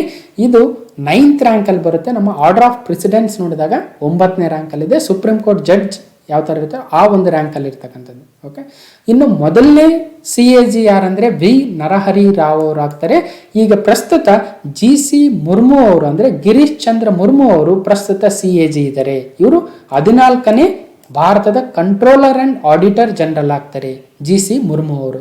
ಇವರು J&Kಯ ಲೆಫ್ಟಿನೆಂಟ್ ಗವರ್ನರ್ ಆಗಿದ್ದರು, ಅಲ್ಲಿಂದ ರಾಜೀನಾಮೆ ಕೊಟ್ಟು ಈಗ CAG ಆಗಿದ್ದಾರೆ. ಆ J&Kಯ ಲೆಫ್ಟಿನೆಂಟ್ ಗವರ್ನರ್ಗೆ ಈಗ ಮನೋಜ್ ಸಿನ್ಹಾ ಅವರು ನೇಮಕ ಆಗಿದ್ದಾರೆ. ಇತ್ತೀಚೆಗೆ ನಾನು ಕರೆಂಟ್ ಇವೆಂಟ್ಸಲ್ಲಿ ಕೂಡ ಹೇಳ್ತಾ ಇದ್ದೆ. ಓಕೆ, ಹಾಗಾದರೆ CAG ಆರ್ಟಿಕಲ್ 148, ಪ್ರಸ್ತುತ GC ಮುರ್ಮು ಅವರು 14ನೇ CAG ನೆನಪಿಡ್ಬೇಕು. ಓಕೆ, ಇನ್ನು next attorney general of India, ಭಾರತದ ಅಟಾರ್ನಿ ಜನರಲ್ ಅಂತ ಕರಿತೀವಿ. ಜನರಲ್ ಅವರು ಆರ್ಟಿಕಲ್ 76 ಮುಖಾಂತರ ನಾವು AG ಹುದ್ದೆಯನ್ನು ಸ್ಥಾಪನೆಯನ್ನು ಮಾಡಿದ್ದೀವಿ. ಈ ಉದ್ದೇಶ ಏನಂದರೆ ಕಾನೂನು ವಿಷಯಗಳ ಬಗ್ಗೆ ಭಾರತ ಸರ್ಕಾರಕ್ಕೆ ಸಲಹೆಗಳನ್ನು ನೀಡ್ತಕ್ಕಂಥದ್ದು, ಭಾರತ ಸರ್ಕಾರವನ್ನು ಒಂದು ರೆಪ್ರೆಸೆಂಟ್ ಮಾಡ್ತಕ್ಕಂಥದ್ದು ಆ ಕೋರ್ಟ್ಗಳಲ್ಲಾಗಿರ್ಬೋದು, ಸುಪ್ರೀಂ ಕೋರ್ಟ್ ಆಗಿರ್ಬೋದು ಅಥವಾ ಇನ್ನಿತರ ಕೋರ್ಟ್ಗಳಲ್ಲಿ. ಓಕೆ, ಸೊ ಅವರು AG ಅವರು ಆಗ್ತಾರೆ. ಈಗ ಪ್ರಸ್ತುತ AG ಯಾರಿದ್ದಾರೆ ಅಂದರೆ KK ವೇಣುಗೋಪಾಲ್ ಅವರು. ಇವರು 15ನೇ AG ಆಗ್ತಾರೆ, ಅಟಾರ್ನಿ ಜನರಲ್ ಆಫ್ ಇಂಡಿಯಾ. ಮೊದಲನೇವರು ಯಾರಂದರೆ MC ಸೆಟಲ್ವಾದ್ ಅಂತವರು, ಅವರು ಮೊದಲನೇ AG ಆಗಿದ್ದರು. ಈಗ ಪ್ರಸ್ತುತ KK ವೇಣುಗೋಪಾಲ್ ಅವರು 15ನೇ ಅಟಾರ್ನಿ ಜನರಲ್ ಅವರು ಆಗ್ತಾರೆ. ಸೊ ಆರ್ಟಿಕಲ್ 76 ಮುಖಾಂತರ ಈ ಒಂದು ಅಟಾರ್ನಿ ಜನರಲ್ ಹುದ್ದೆಯನ್ನು ಸ್ಥಾಪನೆಯನ್ನು ಮಾಡಿದ್ದೀವಿ. ನೆಕ್ಸ್ಟು ಅಡ್ವೊಕೇಟ್ ಜನರಲ್ ಆಫ್ ಅಂದರೆ ಅಡ್ವೊಕೇಟ್ ಜನರಲ್ ಆಫ್ ಸ್ಟೇಟ್ ಅಂತ ಕರಿತೀವಿ, ರಾಜ್ಯದ ಅಡ್ವೊಕೇಟ್ ಜನರಲ್. ನೋಡಿ, ಕೇಂದ್ರ ಸರ್ಕಾರಕ್ಕೆ ಸಲಹೆಗಳನ್ನು ಅಂದರೆ ಕಾನೂನು ವಿಷಯಗಳ ಬಗ್ಗೆ ಸಲಹೆಗಳನ್ನು ನೀಡಲು ಅಟಾರ್ನಿ ಜನರಲ್ ಇರ್ತಾರೆ. ಇನ್ನು ಅಡ್ವೊಕೇಟ್ ಜನರಲ್ ಅಂತಕ್ಕಂಥವ್ರು ನಮ್ಮ ರಾಜ್ಯ ಸರ್ಕಾರಕ್ಕೆ ಸಲಹೆಗಳನ್ನು ನೀಡಲು ಇರ್ತಾರೆ. ಇನ್ನು ಅಟಾರ್ನಿ ಜನರಲ್ ಆರ್ಟಿಕಲ್ 76 ಆದರೆ ಅಡ್ವೊಕೇಟ್ ಜನರಲ್ ಆರ್ಟಿಕಲ್ 165. ಹಾಗಾದರೆ ಕರ್ನಾಟಕ ಸರ್ಕಾರಕ್ಕೆ ಕಾನೂನು ವಿಷಯಗಳ ಮೇಲೆ ಸಲಹೆಗಳನ್ನು ನೀಡೋದಕ್ಕೆ ಈಗ ಯಾರಿದ್ದಾರೆ ಅಡ್ವೊಕೇಟ್ ಜನರಲ್ ನಮ್ಮ ಕರ್ನಾಟಕದಲ್ಲಿ ಅಂದರೆ ಪ್ರಭುಲಿಂಗ ನಾವದಗಿ ಅವರಿದ್ದಾರೆ. ಸೊ ಕೇಳ್ಬೋದು, ವೆರಿ ಇಂಪಾರ್ಟೆಂಟು, ನೆನ್ಪಿಟ್ಕೊಳ್ಳಿ. ಓಕೆ, ನೆಕ್ಸ್ಟು ಮುಂದಿನ ಸಂವಿಧಾನಾತ್ಮಕ ಸಂಸ್ಥೆ ಕಾನ್ಸ್ಟಿಟ್ಯೂಷನಲ್ ಬಾಡಿ ಫೈನಾನ್ಸ್ ಕಮಿಷನ್ ಆಗುತ್ತೆ. ಹಣಕಾಸು ಆಯೋಗ ವೆರಿ ಇಂಪಾರ್ಟೆಂಟ್. ಇತ್ತೀಚೆಗೆ ತಮ್ಮ ವರದಿಯನ್ನು ಕೂಡ ನೀಡಿದ್ದಾರೆ. 15ನೇ ಹಣಕಾಸು ಆಯೋಗದ ಚೇರ್ಮನ್ ಆಗಿರ್ತಕ್ಕಂಥ NK ಸಿಂಗ್ ಅವರು ಇತ್ತೀಚೆಗೆ ತಮ್ಮ ವರದಿಯನ್ನು ನೀಡಿದ್ರು. ಸೊ ಹಾಗಾಗಿ ಭಾಳ ಸುದ್ದಿಯಲ್ಲಿದೆ, ವೆರಿ ಇಂಪಾರ್ಟೆಂಟ್ ಆಗುತ್ತೆ. ಸೊ ಮೊದಲನೇ ಹಣಕಾಸು ಆಯೋಗದ ಚೇರ್ಮನ್ ಯಾರು ಆಗಿದ್ರು ಅಂದರೆ KC ನಿಯೋಗಿ ಅವರು. ಸೊ ಅವರು ಕೂಡ ವೆರಿ ಇಂಪಾರ್ಟೆಂಟ್ ಆಗ್ತಾರೆ. ಇನ್ನು ಹಣಕಾಸು ಆಯೋಗವನ್ನು ಭಾರತದ ಸಂವಿಧಾನದ 280ನೇ ಕಲಂ ಮುಖಾಂತರ ನಾವು ಸ್ಥಾಪನೆಯನ್ನು ಮಾಡಿದ್ದೀವಿ. Okay, next national commission for scheduled caste, ಪರಿಶಿಷ್ಟ ಜಾತಿಗಳ ರಾಷ್ಟ್ರೀಯ ಆಯೋಗ ಆರ್ಟಿಕಲ್ 338 ಪ್ರಕಾರ ಸ್ಥಾಪನೆಯಾಗಿದೆ. ಈಗ ಪ್ರೆಸೆಂಟ್ ಯಾರು ಅದರ ಒಂದು ಮುಖ್ಯಸ್ಥರಿಲ್ಲ, ಚೇರ್ಮನ್ ಇಲ್ಲ. ರೀಸೆಂಟಾಗಿ ಯಾರಿದ್ರು ಅಂದರೆ ರಾಮ್ ಶಂಕರ್ ಕತಾರಿಯಾ ಅವರಿದ್ದರು. ಈಗ ಅವರ ಅವಧಿ ಮುಗಿದಿದೆ ಅಂತಕ್ಕಂಥದ್ದು ಕೂಡ ಇಂಪಾರ್ಟೆಂಟ್ ಆಗುತ್ತೆ. ಇಲ್ಲಿ national commission for schedule castes article important, article 338. Okay, ಮೊದಲೇನಾಗಿತ್ತು national commission for schedule tribes, ನೆಕ್ಸ್ಟಲ್ಲಿ ಏನು ನೋಡ್ತಾ ಇದ್ದೀವಿ ಪರಿಶಿಷ್ಟ ಪಂಗಡಗಳ ರಾಷ್ಟ್ರೀಯ ಆಯೋಗ. ಇವೆರಡು ಅಂದರೆ ಪರಿಶಿಷ್ಟ ಜಾತಿಗಳ ರಾಷ್ಟ್ರೀಯ ಆಯೋಗ ಮತ್ತು ಪರಿಶಿಷ್ಟ ಪಂಗಡಗಳ ರಾಷ್ಟ್ರೀಯ ಆಯೋಗ ಎರಡನ್ನು ಒಂದೇ ಆರ್ಟಿಕಲ್ ಮುಖಾಂತರ ಒಂದೇ ಸಂವಿಧಾನಿಕ ಸಂಸ್ಥೆಯಾಗಿ ಮಾಡಿದ್ರು. ನಂತರ 89th ಕಾನ್ಸ್ಟಿಟ್ಯೂಷನಲ್ ಅಮೆಂಡ್ಮೆಂಟ್ 2003 ಅಂದರೆ 2003ರಲ್ಲಿ ಬಂದಿರತಕ್ಕಂಥ 89ನೇ ಸಂವಿಧಾನ ತಿದ್ದುಪಡಿಯ ಮುಖಾಂತರ ಇನ್ನೊಂದು ಆರ್ಟಿಕಲ್ನ ಸೇರಿಸ್ತಾರೆ, ಆರ್ಟಿಕಲ್ 338A ಅಂತ. ಹಾಗಾಗಿ ಈ ಎರಡನ್ನೇ ಡಿವೈಡ್ ಮಾಡ್ತಾರೆ. ಅಂದರೆ national commission for scheduled castes ಏನಿದೆಯೋ ಆರ್ಟಿಕಲ್ 338 ಪ್ರಕಾರ separate body, next national commission for scheduled tribes separate body ಮಾಡ್ತಾರೆ according to the 2003 89th constitutional amendment article 338A. ಈಗ ಈ ಒಂದು ಸಂಸ್ಥೆಯ ಪ್ರೆಸೆಂಟ್ ಚೇರ್ಮನ್ ವೇಕೆಂಟ್ ಇದೆ. ಇತ್ತೀಚೆಗೆ ಯಾರಿದ್ರು ಅಂದರೆ ನಂದ್ ಕುಮಾರ್ ಸಾಯಿ ಅವರು ಇದರ ಒಂದು ಚೇರ್ಮನ್ ಆಗಿದ್ದರು. ಈಗ ಅವರ ಅವಧಿ ಕೂಡ ಮುಗಿದಿದೆ. ಓಕೆ, ಇದರಲ್ಲಿ ಏನಾದರೂ ಇನ್ಫಾರ್ಮೇಷನ್ ಇದ್ದರೆ ನೀವು ಕಮೆಂಟ್ ಬಾಕ್ಸಲ್ಲಿ ಹಾಕಿ. ಸೊ ಅದನ್ನು ಕೂಡ ನೆಕ್ಸ್ಟ್ ಅಪ್ಡೇಟೆಡ್ ವಿಡಿಯೋದಲ್ಲಿ ಆ್ಯಡ್ ಮಾಡೋದಕ್ಕೆ ಟ್ರೈ ಮಾಡ್ತೀನಿ. ಓಕೆ, ನೆಕ್ಸ್ಟು ವೆರಿ ಇಂಪಾರ್ಟೆಂಟು, ಭಾಷಾ ಅಲ್ಪಸಂಖ್ಯಾತರಿಗಾಗಿ ವಿಶೇಷ ಅಧಿಕಾರಿ ಅಥವಾ special officer for linguistic minorities ಅಂತ. ಸೊ ಇದು ವೆರಿ ಇಂಪಾರ್ಟೆಂಟ್ ಆಗುತ್ತೆ ಈ ಒಂದು ಹುದ್ದೆ. ಇದನ್ನು 7th ಕಾನ್ಸ್ಟಿಟ್ಯೂಷನಲ್ ಅಮೆಂಡ್ಮೆಂಟ್ ಆಕ್ಟ್ 1956 ಅಲ್ಲಿ ತರ್ತಾರೆ. ಅಂದರೆ ಹೊಸ ಆರ್ಟಿಕಲ್ಲು 350B ಅನ್ನು ತರ್ತಾರೆ. Part 17 okay. ಸೊ ಈ ಒಂದು 7th ಅಮೆಂಡ್ಮೆಂಟ್ ಮುಖಾಂತರ ಸ್ಪೆಷಲ್ ಆಫೀಸರ್ ಫಾರ್ ಲಿಂಗ್ವಿಸ್ಟಿಕ್ ಮೈನಾರಿಟೀಸನ್ನು ತರ್ತಾರೆ. ಓಕೆ, ಇದರ ಪ್ರಧಾನ ಕಚೇರಿ ಎಲ್ಲಿದೆ ಅಂತ ಕೇಳ್ಬೋದು. ವೆರಿ ಇಂಪಾರ್ಟೆಂಟ್ ಆಗುತ್ತೆ, ಯಾಕಂದ್ರೆ ಬಹಳಷ್ಟು ಪ್ರಧಾನ ಕಚೇರಿಗಳು ನ್ಯೂ ಡೆಲ್ಲಿಲೇ ಇರ್ತವೆ. ಅದನ್ನು ಬಿಟ್ಟು ಇರ್ತಕ್ಕಂಥವನ್ನ ಕೇಳ್ತಕ್ಕಂಥದ್ದನ್ನು ನಾವು ಗಮನಿಸ್ಬೋದು. ಅಲಹಾಬಾದ್ ಅಂದರೆ ಉತ್ತರ ಪ್ರದೇಶದ ಅಲಹಾಬಾದಲ್ಲಿದೆ ಈ special officer for linguistic minorities ಪ್ರಧಾನ ಕಚೇರಿ. ಇದರ ರೀಜನಲ್ ಬ್ರಾಂಚಸ್ ಅಥವಾ ಆಫೀಸಸ್ ಎಲ್ಲೆಲ್ಲಿದ್ದಾವೆ ಅಂದರೆ ನಮ್ಮ ಕರ್ನಾಟಕದ ಬೆಳಗಾವಲ್ಲಿ, ತಮಿಳುನಾಡಿನ ಚೆನ್ನೈಯಲ್ಲಿ, ವೆಸ್ಟ್ ಬೆಂಗಾಲ್ನ ಕೋಲ್ಕತ್ತಾದಲ್ಲಿ. ಓಕೆ, ನೆಕ್ಸ್ಟ್ ಹಿಂದುಳಿದ ವರ್ಗಗಳ ರಾಷ್ಟ್ರೀಯ ಆಯೋಗ ಅಥವಾ national commission for backward classes. Very important ಆಗಿರ್ತಕ್ಕಂಥದ್ದು ಇದು. ಸೊ ನಾನು very important exam point of view ಯಾವ ಅಂತ ಹೇಳ್ತೀನಿ, ಅವುಗಳನ್ನಾದರೂ ನೆನ್ಪಿಡ್ತಕ್ಕಂಥದ್ದು ಅವಶ್ಯಕತೆ ಇದೆ. ಯಾಕಂದರೆ ಇದು ಇತ್ತೀಚೆಗೆ 2018ರಲ್ಲಿ ಬಂದಿರತಕ್ಕಂಥ 102nd ಅಮೆಂಡ್ಮೆಂಟ್ ಅಂದರೆ 102ನೇ ಸಂವಿಧಾನದ ತಿದ್ದುಪಡಿ ಮುಖಾಂತರ ಆರ್ಟಿಕಲ್ 338B ಅನ್ನು ಸೇರಿಸ್ತಾರೆ. ಹಾಗಾಗಿ national commission for backward classes ಅಥವಾ ಹಿಂದುಳಿದ ವರ್ಗಗಳ ರಾಷ್ಟ್ರೀಯ ಆಯೋಗವನ್ನು ಸಂವಿಧಾನಾತ್ಮಕ ಸಂಸ್ಥೆಯಾಗಿ ಮಾಡ್ತಾರೆ. ಹಿಂದೆ ಇದು ಸ್ಟ್ಯಾಟ್ಯೂಟರಿ ಬಾಡಿ ಅಥವಾ ಶಾಸನಾತ್ಮಕ ಸಂಸ್ಥೆ ಆಗಿತ್ತು. ನೋಡಿ, ಆರ್ಟಿಕಲ್ 338 ಪರಿಶಿಷ್ಟ ಜಾತಿಗಳ ರಾಷ್ಟ್ರೀಯ ಆಯೋಗ, ಆರ್ಟಿಕಲ್ 338A ಪರಿಶಿಷ್ಟ ಪಂಗಡಗಳ ರಾಷ್ಟ್ರೀಯ ಆಯೋಗ, ಈಗ ಆರ್ಟಿಕಲ್ 338B ಹಿಂದುಳಿದ ವರ್ಗಗಳ ರಾಷ್ಟ್ರೀಯ ಆಯೋಗ. ವೆರಿ ಇಂಪಾರ್ಟೆಂಟ್, ಇದು ಇತ್ತೀಚೆಗೆ ಆಗಿರ್ತಕ್ಕಂಥದ್ದು, ನೆನ್ಪಿಡಬೇಕು. ಇದರ ಪ್ರೆಸೆಂಟ್ ಚೇರ್ಮನ್ ಯಾರಿದ್ದಾರೆ ಅಂದರೆ ಡಾಕ್ಟರ್ ಭಗವಾನ್ ಲಾಲ್ ಸಹನಿ ಅವರಿದ್ದಾರೆ. ವೆರಿ ಇಂಪಾರ್ಟೆಂಟ್ ಆಗುತ್ತೆ, ಸೊ ನೆನ್ಪಿಡಬೇಕು. Okay, next goods and services tax council, GST council ಅಂತ ಕರಿತೀವಿ. Again very important. ನೋಡಿ, 101st amendment of constitution of India, 101ನೇ ಸಂವಿಧಾನದ ತಿದ್ದುಪಡಿ ಮುಖಾಂತರ GST ಕೌನ್ಸಿಲ್ ಅನ್ನು ತಂದಿದ್ದಾರೆ. Article 279A again very important. Okay, ಇತ್ತೀಚೆಗೆ ಬಂದಿರೋ ಬಹಳ ಇಂಪಾರ್ಟೆಂಟ್ ಆಗ್ತವೆ. ಇದನ್ನು ತಂದಿರತಕ್ಕಂಥ ಉದ್ದೇಶ ಸರಕು ಮತ್ತು ಸೇವಾ ತೆರಿಗೆಗೆ ಸಂಬಂಧಿಸಿದ ವಿಷಯಗಳ ಬಗ್ಗೆ ಕೇಂದ್ರ ಮತ್ತು ರಾಜ್ಯ ಸರ್ಕಾರಕ್ಕೆ ಶಿಫಾರಸುಗಳನ್ನು ಮಾಡುವುದು. ಸೊ ಇದು ಅಗೇನ್ ವೆರಿ ಇಂಪಾರ್ಟೆಂಟ್ ಅಂತ ಹೇಳ್ತಾ ಇದ್ದೀನಿ. ಇದರ ಚೇರ್ಮನ್ನು ಯಾರಿರ್ತಾರೆ ಅಂದರೆ ಹಣಕಾಸು ಸಚಿವರೇ ಆಗಿರ್ತಾರೆ, ನಿರ್ಮಲಾ ಸೀತಾರಾಮನ್ ಅವರು. ಈಗ ಸದ್ಯಕ್ಕೆ ಹಣಕಾಸು ಸಚಿವರು, ಅವರು GST ಕೌನ್ಸಿಲ್ನ ಚೇರ್ಮನ್ ಆಗಿರ್ತಾರೆ. Okay, so GST council 101 constitutional amendment, article 279A, chairman Nirmala Sitharaman ಅವರು. ಓಕೆ, ಇನ್ನು ಭಾರತದ ಶಾಸನಬದ್ಧ ಸಂಸ್ಥೆಗಳು ಅಥವಾ ಸ್ಟ್ಯಾಟ್ಯೂಟರಿ ಬಾಡೀಸ್ ಆಫ್ ಇಂಡಿಯಾದ ಬಗ್ಗೆ ನೋಡ್ತಾ ಹೋಗೋಣ. ಮೊದಲನೇದು ನ್ಯಾಷನಲ್ ಗ್ರೀನ್ ಟ್ರಿಬ್ಯುನಲ್, ರಾಷ್ಟ್ರೀಯ ಹಸಿರು ನ್ಯಾಯಮಂಡಳಿ ಆಗುತ್ತೆ. 2010ರಲ್ಲಿ ಸ್ಥಾಪನೆ ಆಗಿತ್ತು. ಇದರ ಪ್ರಧಾನ ಕಚೇರಿ ನ್ಯೂ ಡೆಲ್ಲಿಲಿದೆ. ಸೊ ಇವುಗಳು ಪ್ರಧಾನ ಕಚೇರಿ ವೆರಿ ಇಂಪಾರ್ಟೆಂಟ್ ಆಗ್ತವೆ. ಓಕೆ, ಸೊ ಪರಿಸರ ಸಮಸ್ಯೆಗಳಿಗೆ ಸಂಬಂಧಿಸಿದ ಪ್ರಕರಣಗಳ ತ್ವರಿತ ವಿಲೇವಾರಿಗಾಗಿ ರಾಷ್ಟ್ರೀಯ ಹಸಿರು ನ್ಯಾಯಮಂಡಳಿಯನ್ನು 2010ರಲ್ಲಿ ತಂದರು. ಈ ಒಂದು ನೋಡಿ, ಭಾರತದ ಶಾಸನಬದ್ಧ ಸಂಸ್ಥೆಗಳನ್ನೇನ ನಾವು ಆಲ್ರೆಡಿ ಹೇಳ್ತಾ ಇದ್ವಿ, ಪಾರ್ಲಿಮೆಂಟಲ್ಲಿ ಒಂದು ಆ್ಯಕ್ಟನ್ನು ತರ್ತಾರೆ.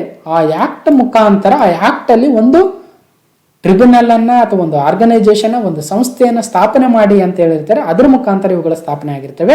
ಇವುಗಳ ಬಗ್ಗೆ ಕಾನೂನಿನಲ್ಲಿ ಅಥವಾ ಸಂವಿಧಾನದಲ್ಲಿ ಯಾವುದೇ ಮೆನ್ಷನ್ ಇರಲ್ಲ. ಇವುಗಳು ಪಾರ್ಲಿಮೆಂಟಲ್ಲಿ ತಂದಿರತಕ್ಕಂಥ ಸಂಸ್ಥೆಗಳಾಗ್ತವೆ.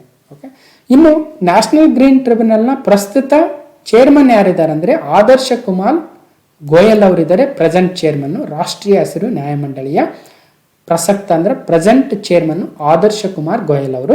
ಇನ್ನು ಪ್ರಥಮವಾಗಿ ಯಾರಿದ್ರು ಅಂದರೆ ಲೋಕೇಶ್ವರ್ ಸಿಂಗ್ ಪಂತ ಅವರಿದ್ರು. ಇನ್ನು national human rights commission of India, very important, ಭಾರತದ ರಾಷ್ಟ್ರೀಯ ಮಾನವ ಹಕ್ಕುಗಳ ಆಯೋಗ. ಇದು 1993ರಲ್ಲಿ ಸ್ಥಾಪನೆ ಆಗಿತ್ತು. ಇದರ ಪ್ರಧಾನ ಕಚೇರಿ ನವದೆಹಲಿಯಲ್ಲಿದೆ. ಇದು ಯಾಕೆ ಇಂಪಾರ್ಟೆಂಟ್ ಆಗುತ್ತೆ ಅಂದರೆ ಇದರ ಚೇರ್ಮನ್ ಆಗಿ ನಮ್ಮ ಕರ್ನಾಟಕದ HL ದತ್ತು ಅವರಿದ್ದಾರೆ. ಇವರು ಸುಪ್ರೀಂ ಕೋರ್ಟ್ನ ಮುಖ್ಯ ನ್ಯಾಯಮೂರ್ತಿಗಳು ಕೂಡ ಆಗಿದ್ರು, ನಮ್ಮ ಕರ್ನಾಟಕದವರು. ಹಾಗಾಗಿ ವೆರಿ ಇಂಪಾರ್ಟೆಂಟ್ ಆಗುತ್ತೆ. NHRC chairman. ಓಕೆ, ಇನ್ನು ನ್ಯಾಷನಲ್ ಕಮಿಷನ್ ಫಾರ್ ವಿಮೆನ್, ರಾಷ್ಟ್ರೀಯ ಮಹಿಳಾ ಆಯೋಗ, ಅಗೇನ್ ವೆರಿ ಇಂಪಾರ್ಟೆಂಟ್, 1992ರಲ್ಲಿ ಸ್ಥಾಪನೆ ಆಗಿತ್ತು. ಪ್ರಧಾನ ಕಚೇರಿ ನವದೆಹಲಿಯಲ್ಲಿದೆ. ಯಾರು ಈಗ ಚೇರ್ಮನ್ ಅಂತ ಕೇಳ್ಬೋದು, ರಾಷ್ಟ್ರೀಯ ಮಹಿಳಾ ಆಯೋಗದ ಚೇರ್ಮನ್ ಈಗ ರೇಖಾ ಶರ್ಮಾ ಅವರಿದ್ದಾರೆ. ಭಾಳ ಇಂಪಾರ್ಟೆಂಟ್ ಆಗುತ್ತೆ. Okay, next central vigilance commission, ಕೇಂದ್ರ ಜಾಗೃತ ಆಯೋಗ, 2003ರಲ್ಲಿ ಇದು ಸ್ಟ್ಯಾಟ್ಯೂಟರಿ ಬಾಡಿ ಆಗಿತ್ತು. ಅದಕ್ಕಿಂತ ಮುಂಚೆ 1964ರಿಂದ ಎಕ್ಸಿಸ್ಟ್ ಇದೆ. CVC ಅಂತ ಕರಿತೀವಿ, ಕೇಂದ್ರ ಜಾಗೃತ ಆಯೋಗ. ಓಕೆ, ಇದರ ಚೇರ್ಮನ್ ಯಾರಿದ್ದಾರೆ ಪ್ರಸ್ತುತ ಅಂದರೆ ಸಂಜಯ್ ಕೊತಾರಿ ಅವರಿದ್ದಾರೆ. CVC commissioner Sanjay Kothari. ಇನ್ನು next one central information commission, ಕೇಂದ್ರ ಮಾಹಿತಿ ಆಯೋಗ. 2005ರಲ್ಲಿ ಬಂದಿರತಕ್ಕಂಥ ರೈಟ್ ಟು ಇನ್ಫಾರ್ಮೇಶನ್ ಆಕ್ಟ್ ಮುಖಾಂತರ ಆಗಿರ್ತಕ್ಕಂಥದ್ದು ಸೆಂಟ್ರಲ್ ಇನ್ಫಾರ್ಮೇಶನ್ ಕಮಿಷನ್, CIC ಕೇಂದ್ರ ಮಾಹಿತಿ ಆಯೋಗ. ಓಕೆ, ಇದರ ಒಂದು ಚೇರ್ಮನ್ ಯಾರಿದ್ದಾರೆ ಅಂದ್ರೆ ಈಗ YK ಸಿನ್ಹಾ ಅಂದ್ರೆ ಯಶವರ್ಧನ್ ಕುಮಾರ್ ಸಿನ್ಹಾ ಅವರು ಇದ್ದಾರೆ. ವೆರಿ ಇಂಪಾರ್ಟೆಂಟ್, ಯಾಕಂದ್ರೆ ಇತ್ತೀಚೆಗೆ ಬಿಮಲ್ ಜುಲ್ಕಾ ಅವ್ರನ್ನ ರೀಪ್ಲೇಸ್ ಮಾಡಿದ್ದಾರೆ YK ಸಿನ್ಹಾ ಅವರು. ಓಕೆ, 7th ನವೆಂಬರ್ ಅಲ್ಲಿ ಇವರು ಅಧಿಕಾರವನ್ನು ವಹಿಸಿಕೊಂಡಿದ್ದಾರೆ. ಸೊ ಮೋಸ್ಟ್ಲಿ ಎಕ್ಸಾಮ್ ಅಲ್ಲಿ ಏನಾದರೂ ಹಳೆ ಕ್ವಶನ್ ಪೇಪರ್ ಅಥವಾ ಆಲ್ರೆಡಿ ಕ್ವಶನ್ ಪೇಪರ್ ಸೆಟ್ ಆಗಿದ್ರೆ ಬಿಮಲ್ ಜುಲ್ಕಾ ಅಂತ ಇರ್ಬೋದು, ನೆನ್ಪಿಡಿ. CIC ಯಾರು ಅಂದ್ರೆ ಬಿಮಲ್ ಜುಲ್ಕಾ ಅಂತ ಇರ್ಬೋದು. ಅಪ್ಡೇಟೆಡ್ ಆಗಿದ್ರೆ YK ಸಿನ್ಹಾ ಅಂತ ಇರ್ತಾರೆ. ಸೊ ವೆರಿ ಇಂಪಾರ್ಟೆಂಟು, ನೆನ್ಪಿಡಿ. ಬಿಮಲ್ ಜುಲ್ಕಾ ಅವ್ರನ್ನ ರೀಪ್ಲೇಸ್ ಮಾಡಿ ಈಗ YK ಸಿನ್ಹಾ ಅವರು ಕೇಂದ್ರ ಮಾಹಿತಿ ಆಯೋಗದ ಕಮಿಷನರ್ ಆಗಿದ್ದಾರೆ, ಚೇರ್ಮನ್ ಆಗಿದ್ದಾರೆ, ನೆನ್ಪಿಡ್ಬೇಕು. Okay, next again very important, Lokpal. ನೋಡಿ, ಲೋಕ್ಪಾಲ್ 2019 ಮಾರ್ಚಲ್ಲಿ ಲೋಕ್ಪಾಲ್ ಹುದ್ದೆಗೆ ಈಗ ಮೊದಲ ಲೋಕ್ಪಾಲ್ ಆಗಿ ಯಾರನ್ನ ನೇಮಕ ಮಾಡಿದ್ದಾರೆ ಅಂತ ಕೇಳ್ಬೋದು. ಮೊದಲನೇ ಲೋಕ್ಪಾಲ್, ಭಾರತದ ಮೊದಲನೇ ಲೋಕ್ಪಾಲ್ ಅಥವಾ first Lokpal of India Pinaki Chandra Ghosh. ನೆನ್ಪಿಟ್ಟು ಇನ್ನೊಮ್ಮೆ, ಪಿನಾಕಿ ಚಂದ್ರ ಘೋಷ್ ಅವರು ಭಾರತ ದೇಶದ ಮೊದಲ ಲೋಕ್ಪಾಲ್ ಆಗಿದ್ದಾರೆ. ಓಕೆ, ಸೊ ಇದರ ಪ್ರಧಾನ ಕಚೇರಿ ನವದೆಹಲಿಯಲ್ಲಿದೆ. ಓಕೆ, ಇನ್ನು ಲೋಕ್ಪಾಲು ಸೆಂಟ್ರಲ್ ಅಲ್ಲಿ ಇರ್ತಾರೆ, ಸ್ಟೇಟ್ಗಳಲ್ಲಿ ಲೋಕಾಯುಕ್ತ ಇರ್ತಾರೆ. ಓಕೆ, ಲೋಕಾಯುಕ್ತವನ್ನ ಪರಿಚಯಿಸಿರ್ತಕ್ಕಂಥ ಮೊದಲ ರಾಜ್ಯ ಯಾವುದು ಅಂದ್ರೆ ಅದು ಮಹಾರಾಷ್ಟ್ರ ಆಗುತ್ತೆ. ಇನ್ನು ಲೋಕಾಯುಕ್ತ, ಕರ್ನಾಟಕದ ಲೋಕಾಯುಕ್ತರನ್ನ ನಾವು ದೇಶದ ಅತ್ಯಂತ ಶಕ್ತಿಶಾಲಿ ಲೋಕಾಯುಕ್ತ ಅಂತ ಕರಿತೀವಿ. ಮಹಾರಾಷ್ಟ್ರದ್ದು ಅತ್ಯಂತ ವೀಕ್ ಲೋಕಾಯುಕ್ತ ಅಂತ ಕೂಡ ಕರಿತೀವಿ. ಅಂದ್ರೆ ಪವರ್ಸ್ ಎಷ್ಟಿದಾವೆ ಆ ಲೋಕಾಯುಕ್ತರಿಗೆ ಅನ್ನೋದ್ರ ಮೇಲೆ ಶಕ್ತಿಶಾಲಿನ ಅಥವಾ ವೀಕ್ ಅಂತ ನಾವು ಪರಿಗಣನೆಯನ್ನು ಮಾಡಬಹುದು. ಹಾಗಾದ್ರೆ ಕರ್ನಾಟಕದ ಲೋಕಾಯುಕ್ತರು ಯಾರಿದ್ದಾರೆ ಅಂದ್ರೆ ಈಗ ಪ್ರಸ್ತುತ ಜಸ್ಟಿಸ್ P. ವಿಶ್ವನಾಥ್ ಶೆಟ್ಟಿ ಅವರು ಈಗ ಪ್ರಸ್ತುತ ಲೋಕಾಯುಕ್ತ ಇದ್ದಾರೆ ನಮ್ಮ ಕರ್ನಾಟಕದವರು. ಓಕೆ, ನೆನ್ಪಿಡಬೇಕು. ಓಕೆ, ಸೊ ಇನ್ನೊಮ್ಮೆ ಹೇಳ್ತಾ ಇದ್ದೀನಿ, ಭಾರತದ ಮೊದಲ ಲೋಕ್ಪಾಲ್ ಪಿನಾಕಿ ಚಂದ್ರ ಘೋಷ್, ಕರ್ನಾಟಕದ ಲೋಕಾಯುಕ್ತರು justice P. Vishwanatha Shetty. Okay, next ಕೇಂದ್ರ ತನಿಖಾ ದಳ, CBI ಅಂತ ಕರಿತೀವಿ, ಸೆಂಟ್ರಲ್ ಬ್ಯೂರೋ ಆಫ್ ಇನ್ವೆಸ್ಟಿಗೇಷನ್. ಕೇಂದ್ರ ಕಚೇರಿ ನವದೆಹಲಿಯಲ್ಲಿದೆ. 1942ರಲ್ಲಿ ಸ್ಥಾಪನೆ ಆಗಿತ್ತು. ಪ್ರಸ್ತುತ ಡೈರೆಕ್ಟರ್ ಯಾರಿದ್ದಾರೆ ಅಂದ್ರೆ ರಿಷಿ ಕುಮಾರ್ ಶುಕ್ಲಾ ಅವರು CBI ಡೈರೆಕ್ಟರ್ ಇದ್ದಾರೆ. ಓಕೆ, ಇನ್ನು ನೆಕ್ಸ್ಟ್ ಒಂದು Karnataka state human rights commission, Karnataka ರಾಜ್ಯ ಮಾನವ ಹಕ್ಕುಗಳ ಆಯೋಗ. ವೆರಿ ಇಂಪಾರ್ಟೆಂಟ್ ಆಗುತ್ತೆ, 2007ರಲ್ಲಿ ಸ್ಥಾಪನೆ ಆಗಿತ್ತು. ಧೀರೇಂದ್ರ ಹೀರಾಲಾಲ್ ವಘೇಲಾ, DH ವಘೇಲಾರ್ ಅವರು ಕರ್ನಾಟಕ ರಾಜ್ಯ ಮಾನವ ಹಕ್ಕುಗಳ ಚೇರ್ಮನ್ ಆಗಿದ್ದಾರೆ, SHRC ಅಂತ ಕರಿತೀವಿ. ಓಕೆ, ಸೊ ಹಾಗಾದ್ರೆ ನೆಕ್ಸ್ಟ್ ನಿಯಂತ್ರಣ ಸಂಸ್ಥೆಗಳು ಮತ್ತು ಇತರ ಸಂಸ್ಥೆಗಳ ಬಗ್ಗೆ ನೋಡ್ತಾ ಹೋಗೋಣ. ರೆಗ್ಯುಲೇಟರಿ ಬಾಡೀಸ್ ಅಂತ, ಅವುಗಳ ಫಂಕ್ಷನ್ ಏನು, ಅವುಗಳ ಪ್ರಧಾನ ಕಚೇರಿಯಲ್ಲಿದೆ, ಅವುಗಳು ಯಾವಾಗ ಸ್ಥಾಪನೆ ಆಯಿತು, ಅದರ ಪ್ರಸ್ತುತ ಚೇರ್ಮನ್ ಯಾರಿದ್ದಾರೆ ಅಂತ ನೋಡ್ತಾ ಹೋಗೋಣ. ಓಕೆ, ಮೊದಲನೇದು ರಿಸರ್ವ್ ಬ್ಯಾಂಕ್ ಆಫ್ ಇಂಡಿಯಾ. ನೋಡಿ, 1935ರಲ್ಲಿ ಸ್ಥಾಪನೆ ಆಗಿತ್ತು. ಪ್ರಧಾನ ಕಚೇರಿ ಮುಂಬೈಯಲ್ಲಿದೆ. Very important, reserve bank of India ಅಂದ್ರೆ ಡೆಲ್ಲಿ ಅನ್ಕೊಂಡ್ಬಿಡ್ತೀವಿ, ಬಟ್ RBI ಪ್ರಧಾನ ಕಚೇರಿ ಇರ್ತಕ್ಕಂಥದ್ದು ಮಹಾರಾಷ್ಟ್ರದ ಮುಂಬೈಯಲ್ಲಿ. Very important. ಓಕೆ, ಇನ್ನು ಇದರ ಪ್ರಸ್ತುತ ಗವರ್ನರ್ ಯಾರಂದ್ರೆ ಶಕ್ತಿಕಾಂತ್ ದಾಸ್ ಅವರು ಆಗ್ತಾರೆ. 25ನೇ RBI ಗವರ್ನರ್ ಆಗ್ತಾರೆ. ಅದು ಕೂಡ ವೆರಿ ಇಂಪಾರ್ಟೆಂಟ್ ಆಗುತ್ತೆ. RBI ಏನ್ ಮಾಡುತ್ತೆ ಅಂದ್ರೆ ಭಾರತದಲ್ಲಿರ್ತಕ್ಕಂಥ ಎಲ್ಲ ಬ್ಯಾಂಕ್ಗಳನ್ನ, ಫೈನಾನ್ಷಿಯಲ್ ಇನ್ಸ್ಟಿಟ್ಯೂಷನ್ ನ ಕಂಟ್ರೋಲ್ ಮಾಡ್ತಕ್ಕಂಥ ರೆಗ್ಯುಲೇಟರಿ ಬಾಡಿ ಆಗುತ್ತೆ RBI. ಓಕೆ, ಇನ್ನು ಎರಡನೇದು securities and exchange board of India, SEBI ಆಗುತ್ತೆ. ಇದು ಕೂಡ ಒಂದು ರೆಗ್ಯುಲೇಟರಿ ಬಾಡಿ, ನಿಯಂತ್ರಕ ಸಂಸ್ಥೆ ಆಗುತ್ತೆ. ಭಾರತದಲ್ಲಿರ್ತಕ್ಕಂಥ ಷೇರು ಮಾರುಕಟ್ಟೆಗಳನ್ನ ನಿಯಂತ್ರಣ ಮಾಡ್ತಕ್ಕಂಥ ಕೆಲಸವನ್ನ SEBI ಮಾಡುತ್ತೆ. Securities and exchange board of India. ಒಂದೊಂದ್ಸಲ ಎಕ್ಸ್ಪಾನ್ಷನ್ ಏನು SEBI ಇದೆ ಅಂತ ಕೇಳ್ಬೋದು, ಅಥವಾ ಅದರ ಪ್ರಧಾನ ಕಚೇರಿಯಲ್ಲಿ ಅದು ಯಾವಾಗ ಆರಂಭ ಆಯಿತು, ಅದರ ಈಗ ಪ್ರಸ್ತುತ ಚೇರ್ಮನ್ ಯಾರಿದ್ದಾರೆ ಅಂತಾನೂ ಕೂಡ ಕೇಳ್ಬೋದು. ಹಾಗಾದ್ರೆ SEBIಯು 1988ರಲ್ಲಿ ಆರಂಭ ಆಗಿತ್ತು. ಅದರ ಪ್ರಧಾನ ಕಚೇರಿ ಮುಂಬೈಯಲ್ಲಿದೆ. ಓಕೆ, ಅದರ ಪ್ರಸ್ತುತ ಚೇರ್ಮನ್ ಯಾರಿದ್ದಾರೆ, ಅಜಯ್ ತ್ಯಾಗಿ ಅವರು SEBI ಚೇರ್ಮನ್ ಆಗಿದ್ದಾರೆ.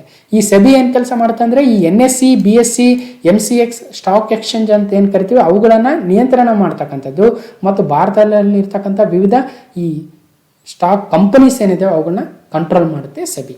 ಓಕೆ, ಅದರದ್ದು ಪ್ರಧಾನ ಕಚೇರಿ ಕೂಡ ಮುಂಬೈಯಲ್ಲಿದೆ SEBIದು. ಈವನ್ RBIದು ಪ್ರಧಾನ ಕಚೇರಿ ಕೂಡ ಮುಂಬೈಯಲ್ಲೇ ಇದೆ.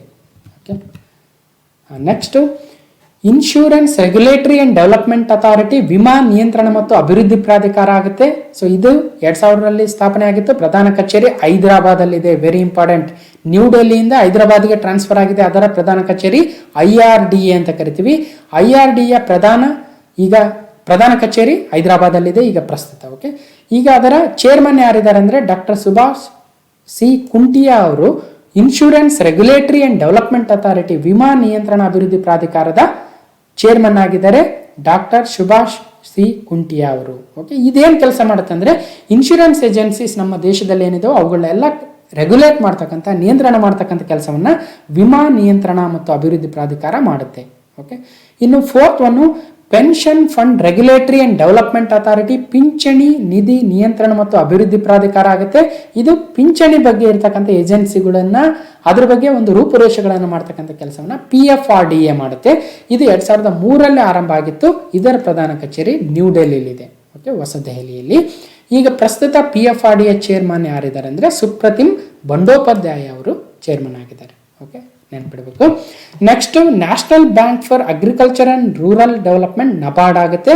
ರಾಷ್ಟ್ರೀಯ ಕೃಷಿ ಮತ್ತು ಗ್ರಾಮೀಣಾಭಿವೃದ್ಧಿ ಬ್ಯಾಂಕು ಭಾರತದಲ್ಲಿರ್ತಕ್ಕಂಥ ಕೃಷಿ ಮತ್ತು ಗ್ರಾಮೀಣಾಭಿವೃದ್ಧಿಯನ್ನು ಮಾಡೋದಕ್ಕಿರ್ತಕ್ಕಂಥ ಒಂದು ಸಂಸ್ಥೆ ಆಗುತ್ತೆ ನಬಾರ್ಡ್, ಓಕೆ. ಇದು ಕೃಷಿ ಸಾಲಗಳನ್ನು ಕೊಡ್ತಕ್ಕಂಥ ಸಂಸ್ಥೆಗಳಿಗೆ ಹಣಕಾಸು ನೆರವನ್ನು ಕೊಡ್ತಕ್ಕಂಥದ್ದು, ಗ್ರಾಮೀಣ ಅಭಿವೃದ್ಧಿಯನ್ನು ಮಾಡೋದಕ್ಕೆ ಸಾಲವನ್ನು ನೀಡ್ತಕ್ಕಂಥ ಕೆಲಸವನ್ನ ನಬಾರ್ಡ್ ಮಾಡುತ್ತೆ, ಓಕೆ. ಇದು 1982 ಜುಲೈ 12 ಸ್ಥಾಪನೆ ಆಗಿತ್ತು.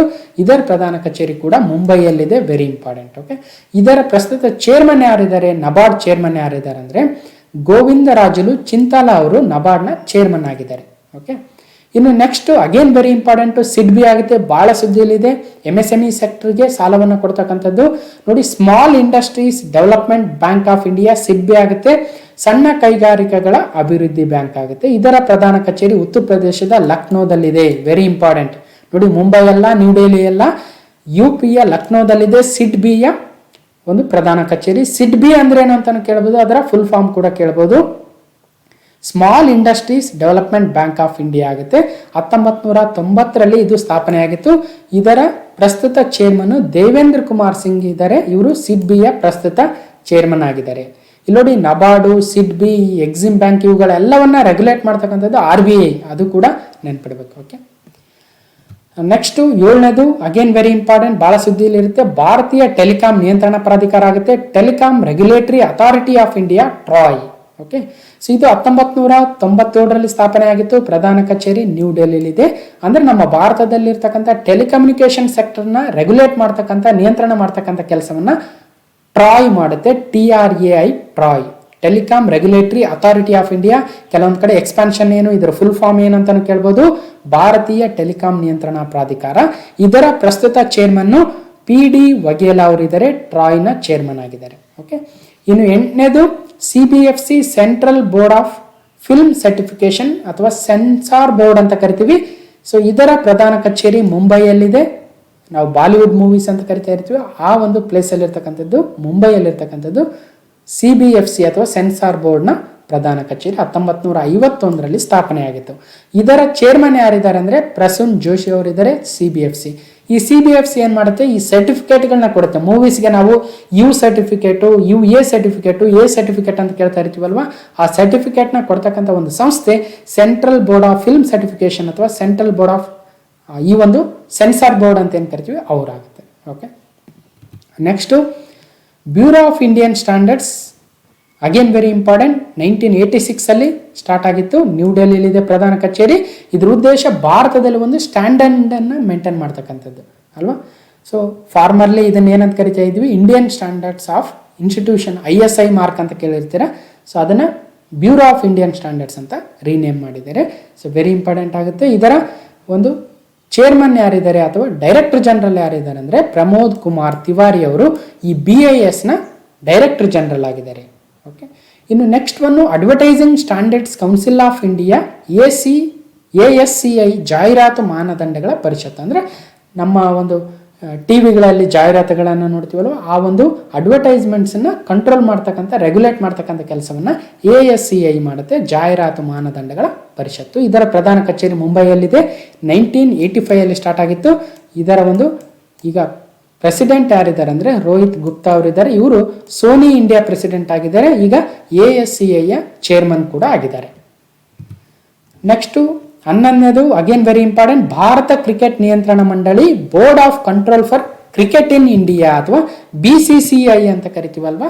ಸೊ ಅದರ ಪ್ರಧಾನ ಕಚೇರಿ ಅಗೇನ್ ಬಹಳ ಸರ್ಪ್ರೈಸಿಂಗ್ಲಿ ಮುಂಬೈಯಲ್ಲಿದೆ, ವಾಂಖೆಡೆ ಸ್ಟೇಡಿಯಂ ಅಲ್ಲಿ. 1928 ಸ್ಟಾರ್ಟ್ ಆಗಿತ್ತು BCCI. ಸೊ ಇದರ ಚೇರ್ಮನ್ ಯಾರಿದ್ದಾರೆ ಅಂತ ಕೇಳ್ಬೋದು. ನೋಡಿ, BCCI ಪ್ರೆಸಿಡೆಂಟ್ ಸೌರವ್ ಗಂಗೂಲಿ ಅವರಿದ್ದಾರೆ, ಇತ್ತೀಚೆಗೆ ಆಯ್ಕೆ ಆಗಿದ್ರು, ಹಾಗಾಗಿ ಬಹಳ ಇಂಪಾರ್ಟೆಂಟ್ ಆಗುತ್ತೆ, ಓಕೆ. ಇನ್ನು ನೆಕ್ಸ್ಟ್ ಈಗ IPL governing council chairman Brijesh Patel ಅವರು ಮತ್ತು BCCI ಸೆಕ್ರೆಟರಿ ಜೈ ಶಾ ಅವರು, ಅಮಿತ್ ಶಾ ಅವರ ಮಗ, ಅದು ಕೂಡ ನೆನ್ಪಿಡ್ಬೇಕು. 12ನೇದು ನ್ಯಾಸ್ಕ್ಯಾಮ್ ಅಂತ ಕರಿತೀವಿ, national association of software and service companies, ಅಂದರೆ ಸಾಫ್ಟ್ವೇರ್ ಮತ್ತು ಸೇವಾ ಕಂಪನಿಗಳ ರಾಷ್ಟ್ರೀಯ ಸಂಘ ಅಂತ ಕರಿತೀವಿ. ಸೊ 1988ರಲ್ಲಿ ಸ್ಥಾಪನೆ ಆಗಿತ್ತು. ನ್ಯೂ ಡೆಲ್ಲಿಲಿ ಇದರ ಪ್ರಧಾನ ಕಚೇರಿ ಇದೆ. ಇದೊಂದು ಸಂಘ ಅಂದಂಗೆ, ಅಂದ್ರೆ ನಮ್ಮ ದೇಶದಲ್ಲಿ ಇರ್ತಕ್ಕಂಥ ಸಾಫ್ಟ್ವೇರ್ ಕಂಪನೀಸ್ ಅವುಗಳ ಒಂದು ಸಂಘ. ಅದರ ಚೇರ್ಮನ್ ಆಗಿ ಈಗ ನ್ಯಾಸ್ಕ್ಯಾಮ್ ಚೇರ್ಮನ್ ಯಾರಿದ್ದಾರೆ ಅಂದರೆ UB ಪ್ರವೀಣ್ ರಾವ್ ಅವರಿದ್ದಾರೆ. Okay, so next CERC, central electricity regulatory commission, ಕೇಂದ್ರ ವಿದ್ಯುತ್ ನಿಯಂತ್ರಣ ಆಯೋಗ ಆಗುತ್ತೆ. 1998ರಲ್ಲಿ ಸ್ಥಾಪನೆ ಆಗಿತ್ತು. ಪ್ರಧಾನ ಕಚೇರಿ ಡೆಲ್ಲಿಲಿದೆ. ಇದರ ಚೇರ್ಮನ್ನು PK ಪೂಜಾರಿ ಅವರಿದ್ದಾರೆ. CERC ಇದೇನು ಕೆಲಸ ಮಾಡುತ್ತೆ ಅಂದರೆ ಭಾರತದಲ್ಲಿ ವಿದ್ಯುತ್ ತಾರೀಫುಗಳೇನಿರ್ತವೆ, ಸೊ ಅಂದ್ರೇನು, ಈ ಕಂಟ್ರೋಲ್ ಮಾಡುತ್ತೆ. ಈ ನಮ್ಮ ವಿದ್ಯುತ್ ಬಿಲ್ ಏನಿರುತ್ತೋ ಅಥವಾ ಆ ಒಂದು ಟ್ರಾನ್ಸ್ಮಿಷನ್ ಮಾಡ್ತಕ್ಕಂಥ, ಡಿಸ್ಟ್ರಿಬ್ಯೂಷನ್ ಮಾಡ್ತಕ್ಕಂಥ, ಎಲೆಕ್ಟ್ರಿಸಿಟಿ ಜನರೇಟ್ ಮಾಡ್ತಕ್ಕಂಥ ಕಂಪ್ನೀಸನ್ನ ಕಂಟ್ರೋಲ್ ಮಾಡ್ತಕ್ಕಂಥ ಕೆಲಸವನ್ನು CERC ಮಾಡುತ್ತೆ. ಓಕೆ, ಇದು ಸೆಂಟ್ರಲಲ್ಲಾದರೆ, ಇನ್ನು ಸ್ಟೇಟಲ್ಲಿ KERC ಅಂತ ಇರುತ್ತೆ. ನಮ್ಮ ಕರ್ನಾಟಕದಲ್ಲಿ Karnataka electricity regulatory commission KERC ಆಗುತ್ತೆ. ಕರ್ನಾಟಕ ವಿದ್ಯುತ್ ನಿಯಂತ್ರಣ ಆಯೋಗ. ನಾವೀಗ ನ್ಯೂಸ್ ಪೇಪರಲ್ಲಿ ನೋಡ್ತಾ ಇರ್ತೀವಿ, ವಿದ್ಯುತ್ ದರ ಹೆಚ್ಚಾಯಿತು ಅಥವಾ ವಿದ್ಯುತ್ ಬರೆ ಅಂತ ನೋಡ್ತಾ ಇರ್ತೀವಲ್ವಾ. ಸೊ ಈಗೇನು ಮಾಡ್ತಾರೆ, ನಮ್ಮ ಕರ್ನಾಟಕದಲ್ಲಿರ್ತಕ್ಕಂಥ ವಿವಿಧ ವಿದ್ಯುತ್ ಸರಬರಾಜು ಕಂಪನಿಗಳು KERCಗೆ ಒಂದು ಪ್ರಪೋಸಲ್ನ ಕೊಡ್ತಾರೆ. ಅಂದರೆ ಈ ಒಂದು ಯೂನಿಟ್ಗೆ ಒಂದು 0.50 ಪೈಸಾ ಜಾಸ್ತಿ ಮಾಡಿ, 60 ಪೈಸಾ ಜಾಸ್ತಿ ಮಾಡಿ ಅಂತ ಪ್ರಪೋಸಲ್ ಕೊಡ್ತಾರೆ. ಅವರ ಪ್ರಪೋಸಲ್ಗಳನ್ನು ಏನು ಸ್ಟಡಿ ಮಾಡಿ KERC ಅವರು ಏನು ಮಾಡ್ತಾರೆ, ಒಂದಷ್ಟು ಪೈಸೆ ಜಾಸ್ತಿ ಮಾಡ್ತಾರೆ ಅಲ್ವಾ. ಸೊ ಅದನ್ನು ನಾವು ನ್ಯೂಸಲ್ಲಿ ನೋಡ್ತಾ ಇರ್ತೀವಿ. ಹಾಗಾಗಿ Karnataka electricity regulatory commission, Karnataka ವಿದ್ಯುತ್ ನಿಯಂತ್ರಣ ಆಯೋಗ ಏನಿದೆಯೋ ಅದರ ಚೇರ್ಮನ್ ಯಾರಿದ್ದಾರೆ ಅಂತ ಕೇಳ್ಬೋದು. ಶಂಭು ದಯಾಳ್ ಮೀನಾ ಅವರು ಈಗ ಪ್ರಸ್ತುತ ಕರ್ನಾಟಕ ವಿದ್ಯುತ್ ನಿಯಂತ್ರಣ ಮಂಡಳಿಯ ಒಂದು ಚೇರ್ಮನ್ ಆಗಿದ್ದಾರೆ. ಓಕೆ, ಇನ್ನು ನೆಕ್ಸ್ಟು ಇನ್ನಿತರ ಪ್ರಮುಖ ನೇಮಕಾತಿಗಳು ಯಾವ್ಯಾವು ಅಂತ ನೋಡ್ತಾ ಹೋಗೋಣ. ಅಗೇನ್ ವೆರಿ ಇಂಪಾರ್ಟೆಂಟ್ ಆಗುತ್ತೆ. ಮೊದಲನೇದು ನ್ಯಾಷನಲ್ ಸ್ಕೂಲ್ ಆಫ್ ಡ್ರಾಮಾ, ಅಂದರೆ ನ್ಯಾಷನಲ್ ಸ್ಕೂಲ್ ಆಫ್ ಡ್ರಾಮಾ ಅಂತ ಏನಿದೆಯೋ ಅದರ ಪ್ರಧಾನ ಕಚೇರಿ ಎಲ್ಲಿ ಬರುತ್ತೆ ಅಂತ ಕೇಳ್ಬೋದು. ನ್ಯೂ ಡೆಲ್ಲಿಲಿದೆ. ಅದು ಯಾವಾಗ ಸ್ಟಾರ್ಟ್ ಆಯಿತು ಅಂದರೆ 1959ರಲ್ಲಿ ಸ್ಟಾರ್ಟ್ ಆಯಿತು. ಪ್ರಸ್ತುತ ವೆರಿ ಇಂಪಾರ್ಟೆಂಟ್ ಆಗುತ್ತೆ. ಅದರ ಚೇರ್ಮನ್ ಯಾರಿದ್ದಾರೆ ಅಂದರೆ ಪರೇಶ್ ರಾವಲ್ ಅವರು ನ್ಯಾಷನಲ್ ಸ್ಕೂಲ್ ಆಫ್ ಡ್ರಾಮಾದ ಚೇರ್ಮನ್ ಆಗಿದ್ದಾರೆ. ವೆರಿ ಇಂಪಾರ್ಟೆಂಟ್ ಆಗುತ್ತೆ. Okay, next state bank of India Dinesh Kumar ಕರಾ ಅವರು SBI ಚೇರ್ಮನ್ ಇದ್ದಾರೆ. ಇತ್ತೀಚೆಗೆ ನೇಮಕವಾಗಿರ್ತಕ್ಕಂಥವ್ರು. ಅವ್ರಿಗೇನು ಮುಂಚೆ ರಜನೀಶ್ ಕುಮಾರ್ ಅವರಿದ್ದರು. ಇನ್ನು SBI ಪ್ರಧಾನ ಕಚೇರಿ ನಾರಿಮನ್ ಪಾಯಿಂಟಲ್ಲಿದೆ ಮುಂಬೈಯಲ್ಲಿ, ಅದು ಕೂಡ ವೆರಿ ಇಂಪಾರ್ಟೆಂಟ್. ಓಕೆ, ಇನ್ನು ಪ್ರೆಸ್ ಟ್ರಸ್ಟ್ ಆಫ್ ಇಂಡಿಯಾ ಇದು ಒಂದು ನಾನ್ ಗವರ್ನಮೆಂಟಲ್ ಆರ್ಗನೈಸೇಷನ್ ಆಗುತ್ತೆ. ಇದು 1947ರಲ್ಲಿ ಸ್ಥಾಪನೆ ಆಯಿತು. ಪ್ರಧಾನ ಕಚೇರಿ ನ್ಯೂ ಡೆಲ್ಲಿಲಿದೆ. ಪ್ರಸ್ತುತ PTI ಚೇರ್ಮನ್ನು ಅವೀಕ್ ಸರ್ಕಾರ್ ಅವರಿದ್ದಾರೆ. ಇತ್ತೀಚೆಗೆ ನೇಮಕ ಆಗಿದ್ದಾರೆ. ವೆರಿ ಇಂಪಾರ್ಟೆಂಟ್ ಆಗುತ್ತೆ. ರೈಲ್ವೆ ಮಂಡಳಿ ಅಗೇನ್, ಸೊ ಇದಂತೂ ಪಕ್ಕಾ ವೆರಿ ಇಂಪಾರ್ಟೆಂಟ್ ಆಗಿರ್ತಕ್ಕಂಥ ಕ್ವಶನು. ಯಾಕೆ ಇಂಪಾರ್ಟೆಂಟ್ ಆಗುತ್ತೆ ಅಂದರೆ ವಿನೋದ್ ಕುಮಾರ್ ಯಾದವ್ ಅವರು ಈಗ first CEO of railway board. ಅಂದರೆ ಇತ್ತೀಚೆಗೆ ಏನಾಗಿತ್ತು, ಇತ್ತೀಚಿನವರೆಗೂ ಕೇವಲ ಚೇರ್ಮನ್, ರೈಲ್ವೆ ಬೋರ್ಡ್ ಚೇರ್ಮನ್ ಅಂತ ಕರಿತಾ ಇದ್ವಿ. ಈಗ ಆ ಒಂದು ಪೋಸ್ಟನ್ನು CEO ಅಂತ ಬದಲಾವಣೆ ಮಾಡಿದ್ದಾರೆ. ಹಾಗಾಗಿ ಭಾರತದ ರೈಲ್ವೆ ಬೋರ್ಡ್ನ ರೈಲ್ವೆ ಮಂಡಳಿಯ ಮೊದಲ CEO ಯಾರಂದ್ರೆ ಅವರು VK ಯಾದವ್, ವಿನೋದ್ ಕುಮಾರ್ ಯಾದವ್ ಆಗ್ತಾರೆ. ಹಾಗಾಗಿ ಈ ಪೋಸ್ಟ್ ಶಿಫ್ಟ್ ಆಗಿರೋದ್ರಿಂದ, ಚೇಂಜ್ ಆಗಿರೋದ್ರಿಂದ ಸೊ ಕೇಳ್ತಕ್ಕಂಥ ಚಾನ್ಸಸ್ ಇರುತ್ತೆ. ಇನ್ನು 19ನೇದು DRDO ಚೇರ್ಮನ್ ಯಾರು ಅಥವಾ ಅದು ಎಲ್ಲಿದೆ, ಅದು ಯಾವಾಗ ಸ್ಟಾರ್ಟ್ ಆಯಿತು ಅಂತ. Defence research and development organisation DRDO ಆಗುತ್ತೆ. ರಕ್ಷಣಾ ಸಂಶೋಧನಾ ಮತ್ತು ಅಭಿವೃದ್ಧಿ ಸಂಸ್ಥೆ ಪ್ರಧಾನ ಕಚೇರಿ ನ್ಯೂ ಡೆಲ್ಲಿಲಿದೆ. 1958ರಲ್ಲಿ ಸ್ಥಾಪನೆ ಆಗಿತ್ತು. ಇದರ ಈಗ ಚೇರ್ಮನ್ ಯಾರಿದ್ದಾರೆ, DRDO chairman G Satish Reddy ಅವರು. ಓಕೆ, ಇನ್ನು ಇಸ್ರೋ ಚೇರ್ಮನ್ ವೆರಿ ಫೇಮಸ್, ನಿಮಗೆಲ್ಲ ಗೊತ್ತಿರುತ್ತೆ, K ಶಿವನ್ ಅವರು. ಅಂದರೆ ಇಸ್ರೋ ಅಂದರೆ ಇಂಡಿಯನ್ ಸ್ಪೇಸ್ ರಿಸರ್ಚ್ ಆರ್ಗನೈಸೇಷನ್, ಭಾರತೀಯ ಬಾಹ್ಯಾಕಾಶ ಸಂಶೋಧನಾ ಸಂಸ್ಥೆ. 1969 15ನೇ ಆಗಸ್ಟ್ ಅಂದು ಸ್ಥಾಪನೆ ಆಗಿತ್ತು. ಪ್ರಧಾನ ಕಚೇರಿ ನಮ್ಮ ಬೆಂಗಳೂರಲ್ಲಿದೆ. ಓಕೆ, ಇನ್ನು 21ನೇದು ರಾಷ್ಟ್ರೀಯ ಭದ್ರತಾ ಸಲಹೆಗಾರರು ಯಾರಿದ್ದಾರೆ ಅಂತ ಕೇಳ್ಬೋದು.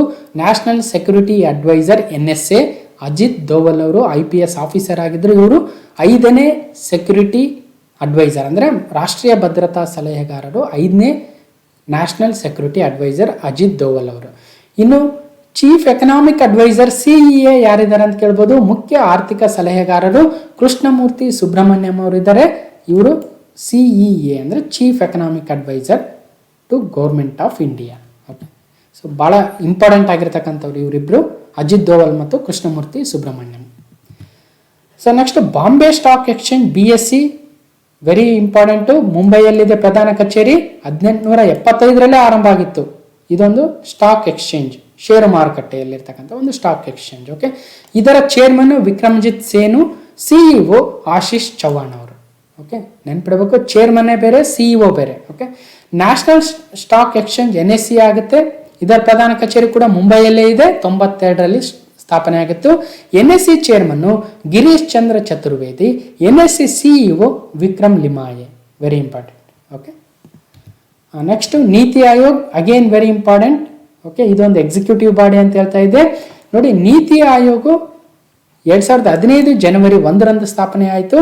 ಉದ್ದೇಶ ಪ್ಲಾನಿಂಗ್ ಕಮಿಷನ್ ಏನಿತ್ತು ಅದನ್ನು ಬದಲಾಯಿಸಿ, ಅಂದರೆ ಯೋಜನಾ ಆಯೋಗವನ್ನು ಬದಲಾಯಿಸಿ ಈಗ ನೀತಿ ಆಯೋಗ ಬಂದಿದೆ. ನೀತಿ ಆಯೋಗದ ಅಧ್ಯಕ್ಷರು ಯಾರಾಗಿರ್ತಾರೆ ಅಂದರೆ ಪ್ರಧಾನಮಂತ್ರಿಗಳೇ ಆಗಿರ್ತಾರೆ.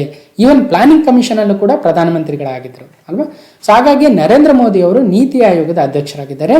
ಇನ್ನು ನೀತಿ ಆಯೋಗದ ಉಪಾಧ್ಯಕ್ಷರು ಯಾರಂತ ಕೇಳ್ಬೋದು ನೋಡಿ, ವೈಸ್ ಪ್ರೆಸಿಡೆಂಟ್ ರಾಜೀವ್ ಕುಮಾರ್ ಅವರು, ನೆನ್ಪಿಡಬೇಕು. ಇನ್ನು ನೀತಿ ಆಯೋಗದ ಮುಖ್ಯ ಕಾರ್ಯನಿರ್ವಹಣಾಧಿಕಾರಿ ಚೀಫ್ ಎಕ್ಸಿಕ್ಯೂಟಿವ್ ಆಫೀಸರ್ ಸಿಇಒ ಯಾರಿದ್ದಾರೆ ಅಂದರೆ ಅಮಿತಾಬ್ ಕಾಂತ್ ಅವರು. Very important.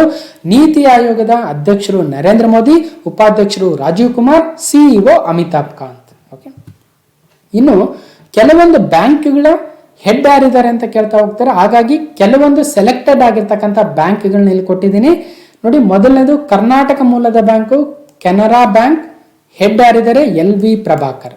ಇನ್ನೊಂದು ಕರ್ನಾಟಕ ಮೂಲದ ಬ್ಯಾಂಕು ಕರ್ನಾಟಕ ಬ್ಯಾಂಕು, ಹೆಡ್ ಯಾರಿದ್ದಾರೆ ಮಹಾಬಲೇಶ್ವರ MS, ನೆನ್ಪಿಡಬೇಕು. ಇನ್ನೊಂದು corporation bank PV Bharati.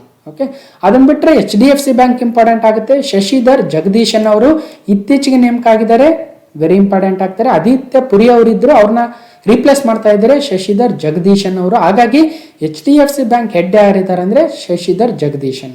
ICICI bank Sandeep Bakshi. Lakshmi Vilas bank ಸುದ್ದಿಲಿದೆ, ಸುಬ್ರಹ್ಮಣ್ಯಂ ಸುಂದರ್ ಅವರು. ಲಕ್ಷ್ಮೀ ವಿಲಾಸ ಬ್ಯಾಂಕ್ LVB ಬ್ಯಾಂಕ್ನ ಚೇರ್ಮನ್ ಆಗಿದ್ದಾರೆ. ಈಗ ಅದು LVB DBS ಬ್ಯಾಂಕ್ ಜೊತೆ ಮರ್ಜ್ ಆಗ್ತಾ ಇದೆ, ಹಾಗಾಗಿ ಸುದ್ದಿಲಿದೆ, ಬಹಳ ನಷ್ಟದಲ್ಲಿತ್ತು.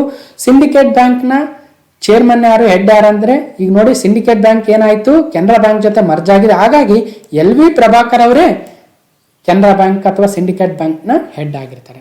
ಇನ್ನು SBI ಈಗ ತಾನೇ ಮಾತಾಡ್ತಾ ಇದ್ವಿ, ದಿನೇಶ್ ಕುಮಾರ್ ಕರಾ ಅವರು SBIನ ಚೇರ್ಮನ್ ಆಗಿದ್ದಾರೆ. ಹಿಂದೆ ರಜನೀಶ್ ಕುಮಾರ್ ಅವರಿದ್ರು, ಈಗ ದಿನೇಶ್ ಕುಮಾರ್ ಕರಾ ಅವರು ಅವ್ರನ್ನ ರೀಪ್ಲೇಸ್ ಮಾಡ್ತಾ ಇದ್ದಾರೆ. ಎಸ್ ಬ್ಯಾಂಕ್ ಕೂಡ ಬಹಳ ಸುದ್ದಿ ಇಲ್ಲಿದೆ, ಪ್ರಶಾಂತ್ ಕುಮಾರ್ ಅದರ ಹೆಡ್ ಆಗಿದ್ದಾರೆ. ನೋಡಿ, ಬಹಳಷ್ಟು ಬ್ಯಾಂಕ್ಗಳಿದ್ದಾವೆ. ನನಗೆ ಇಂಪಾರ್ಟೆಂಟ್ ಆಗಿರ್ತಕ್ಕಂಥವನ್ನ ಇಲ್ಲಿ ಹಾಕಿದ್ದೀನಿ. ಸೊ ಅದಕ್ಕೋಸ್ಕರ ಯಾವ ಇಂಪಾರ್ಟೆಂಟ್ ಅನಿಸಿದಾವೆ ಅವುಗಳನ್ನ ನಾನು ಇಲ್ಲಿ ಹಾಕಿದ್ದೀನಿ. ಇವುಗಳನ್ನ ಬಿಟ್ಟು ಕೂಡ ಎಕ್ಸಾಮಲ್ಲಿ ಬಂದರೂ ಬರ್ಬೋದು. ಓಕೆ, ಸೊ ನೆಕ್ಸ್ಟ್ ಕೆಲವೊಂದು ಕಂಪ್ನಿಗಳು CEO ಹೆಡ್ ಯಾರಿದ್ದಾರೆ ಅಂತ ಕೇಳ್ತಾರೆ. ಅದಕ್ಕೋಸ್ಕರ ಕೆಲವೊಂದು ಸೆಲೆಕ್ಟೆಡ್ ಅನ್ನ ಮಾತ್ರ ಇಲ್ಲಿ ಹಾಕ್ತಾ ಹೋಗ್ತಾ ಇದ್ದೀನಿ. ಇನ್ಫೋಸಿಸ್ನ CEO ಯಾರಿದ್ದಾರೆ, ಸಲೀಲ್ ಪರೇಖ್ ಅವರು. ಇಲ್ಲಿ ನೋಡಿ, CEO ಬೇರೆ, ಚೇರ್ಮನ್ ಬೇರೆ. ಚೇರ್ಮನ್ ಅಂದ್ರೆ ಈಗ ಬೋರ್ಡ್ ಆಫ್ ಡೈರೆಕ್ಟರ್ಸ್ ಇರ್ತಾರಲ್ವಾ, ಅದರ ಒಂದು ಚೇರ್ಮನ್ ಇರ್ತಾರೆ. ಅಂದ್ರೆ ಮೇಜರ್ ಡಿಸಿಷನ್ ತೆಗೆದುಕೊಳ್ತಕ್ಕಂಥದ್ದು, ಶೇರ್ ಹೋಲ್ಡರ್ಸ್ ಡಿಸಿಷನ್ ತೆಗೆದುಕೊಳ್ತಕ್ಕಂಥದ್ದು ಚೇರ್ಮನ್ ಆಗ್ತಾರೆ. ಇನ್ನು ದಿನನಿತ್ಯದ ಕಾರ್ಯಗಳನ್ನು ನಿರ್ವಹಿಸ್ತಕ್ಕಂಥವ್ರು CEO ಆಗ್ತಾರೆ. ಹಾಗಾಗಿ ಇನ್ಫೋಸಿಸ್ನ ಚೇರ್ಮನ್ ನಂದನ್ ನಿಲೇಕಣಿ ಇದ್ದಾರೆ, ಇನ್ಫೋಸಿಸ್ನ CEO ಸಲೀಲ್ ಪರೇಖ್ ಅವರು ಇದ್ದಾರೆ. ಓಕೆ, ಇನ್ನು ಟಾಟಾ ಕನ್ಸಲ್ಟೆನ್ಸಿ ಸರ್ವಿಸಸ್ನ CEO Rajesh Gopinathan. Mahindra and Mahindra MD CEO chairman ಯಾರಿದ್ದಾರೆ ಅಂದರೆ ಆನಂದ್ ಮಹೀಂದ್ರ ಅವರು. ಸೊ ನೆಕ್ಸ್ಟ್ HCL ಟೆಕ್ನಾಲಜೀಸ್ನ ಚೇರ್ಮನ್ ರೋಶ್ನಿ ನಡಾರ್ ಅವರು. ಅವರು ಭಾರತದ ಅತ್ಯಂತ ಶ್ರೀಮಂತ ಮಹಿಳೆ ಶಿವ್ ನಡಾರ್ ಅವರ ಪುತ್ರಿ. ಓಕೆ, ಇನ್ನು HCL ಟೆಕ್ನಾಲಜೀಸ್ನ CEO C Vijay Kumar. ಇನ್ನು ವಿಪ್ರೋ ಅಜೀಂ ಪ್ರೇಮ್ಜಿ ಅವರ ಕಂಪ್ನಿ ನಿಮಗೆಲ್ಲ ಗೊತ್ತಿರುತ್ತೆ. ವಿಪ್ರೋದ ಚೇರ್ಮನ್ನು ರಿಷಬ್ ಪ್ರೇಮ್ಜಿ ಅವರು ಅಜೀಂ ಪ್ರೇಮ್ಜಿ ಅವರ ಪುತ್ರ. ಓಕೆ, ಇನ್ನು ವಿಪ್ರೋದ CEO Thierry Delaporte. Okay, sun pharma industries very important, Dilip Shanghvi ಅವರು ಅದರ CEO and chairman. Asian paints Ashwin Dani chairman, Amit Syngle ಅವರು CEO. Biocon again very important, Kiran Mazumdar Shaw ಬಹಳ ಸುದ್ದಿಲಿರ್ತಾರೆ, ಇವರು ಬಯೋಕಾನ್ನ chairman and MD. CEO Siddharth Mittal. Okay, Flipkart Kalyan Krishnamurthy CEO, Paytm Vijay Shekhar Sharma. Okay, so ಹೀಗೆ ಭಾರತದಲ್ಲಿರ್ತಕ್ಕಂಥ ವಿವಿಧ ಸಂಸ್ಥೆಗಳ ನಿಯಂತ್ರಕ ಸಂಸ್ಥೆಗಳಾಗಿರ್ಬೋದು, ಎಕ್ಸಿಕ್ಯೂಟಿವ್ ಬಾಡೀಸ್ ಆಗಿರ್ಬೋದು, ಅಥವಾ ಸಂವಿಧಾನಿಕ ಸಂಸ್ಥೆಗಳಾಗಿರ್ಬೋದು, ಶಾಸನಾತ್ಮಕ ಸಂಸ್ಥೆಗಳಾಗಿರ್ಬೋದು, ಕೆಲವೊಂದು ಬ್ಯಾಂಕ್ಗಳಾಗಿರ್ಬೋದು, ಅಥವಾ ಸೊ ಇನ್ನಿತರ ಕಂಪನಿಗಳಾಗಿರ್ಬೋದು, ಹೀಗೆ ಹಲವಾರು 100ಕ್ಕೂ ಅಧಿಕ ಅಪಾಯಿಂಟ್ಮೆಂಟ್ಸ್ಗಳನ್ನು ನೋಡಿದ್ವಿ. ಮುಂದೆ ಬರ್ತಕ್ಕಂಥ ಪರೀಕ್ಷೆಗಳಿಗೆ ಭಾಳ ಇಂಪಾರ್ಟೆಂಟ್ ಆಗಿರ್ತಕ್ಕಂಥ ಟಾಪಿಕ್ಗಳಾಗಿತ್ತು. ನಿಮಗೆಲ್ಲ ಅಟ್ಲೀಸ್ಟ್ ಒಂದು 2-3 ಕ್ವಶನ್ಗಾದರೂ ಇದರಿಂದ ಆನ್ಸರ್ ಮಾಡೋದಕ್ಕೆ ಒಂದಷ್ಟು ನಾಲೆಜು ಬೆಳೀತು ಅಂತ ಅನಿಸುತ್ತೆ. ಓಕೆ, ಸೊ ಕಮೆಂಟ್ ಮಾಡಿ ತಿಳಿಸಿ ಹೇಗಿತ್ತು ವಿಡಿಯೋ ಅಂತ. ಸೊ ಹೀಗೆ ಈ ಒಂದು ವಿಡಿಯೋನ ಕಂಪ್ಲೀಟಾಗಿ ನೋಡಿರ್ತಕ್ಕಂಥ ಎಲ್ರಿಗೂ ಧನ್ಯವಾದಗಳು. ಮತ್ತೆ ಮುಂದಿನ ವಿಡಿಯೋದಲ್ಲಿ ಸಿಗ್ತೇನೆ ಅಂತ ಹೇಳ್ತಾ ಥ್ಯಾಂಕ್ ಯು.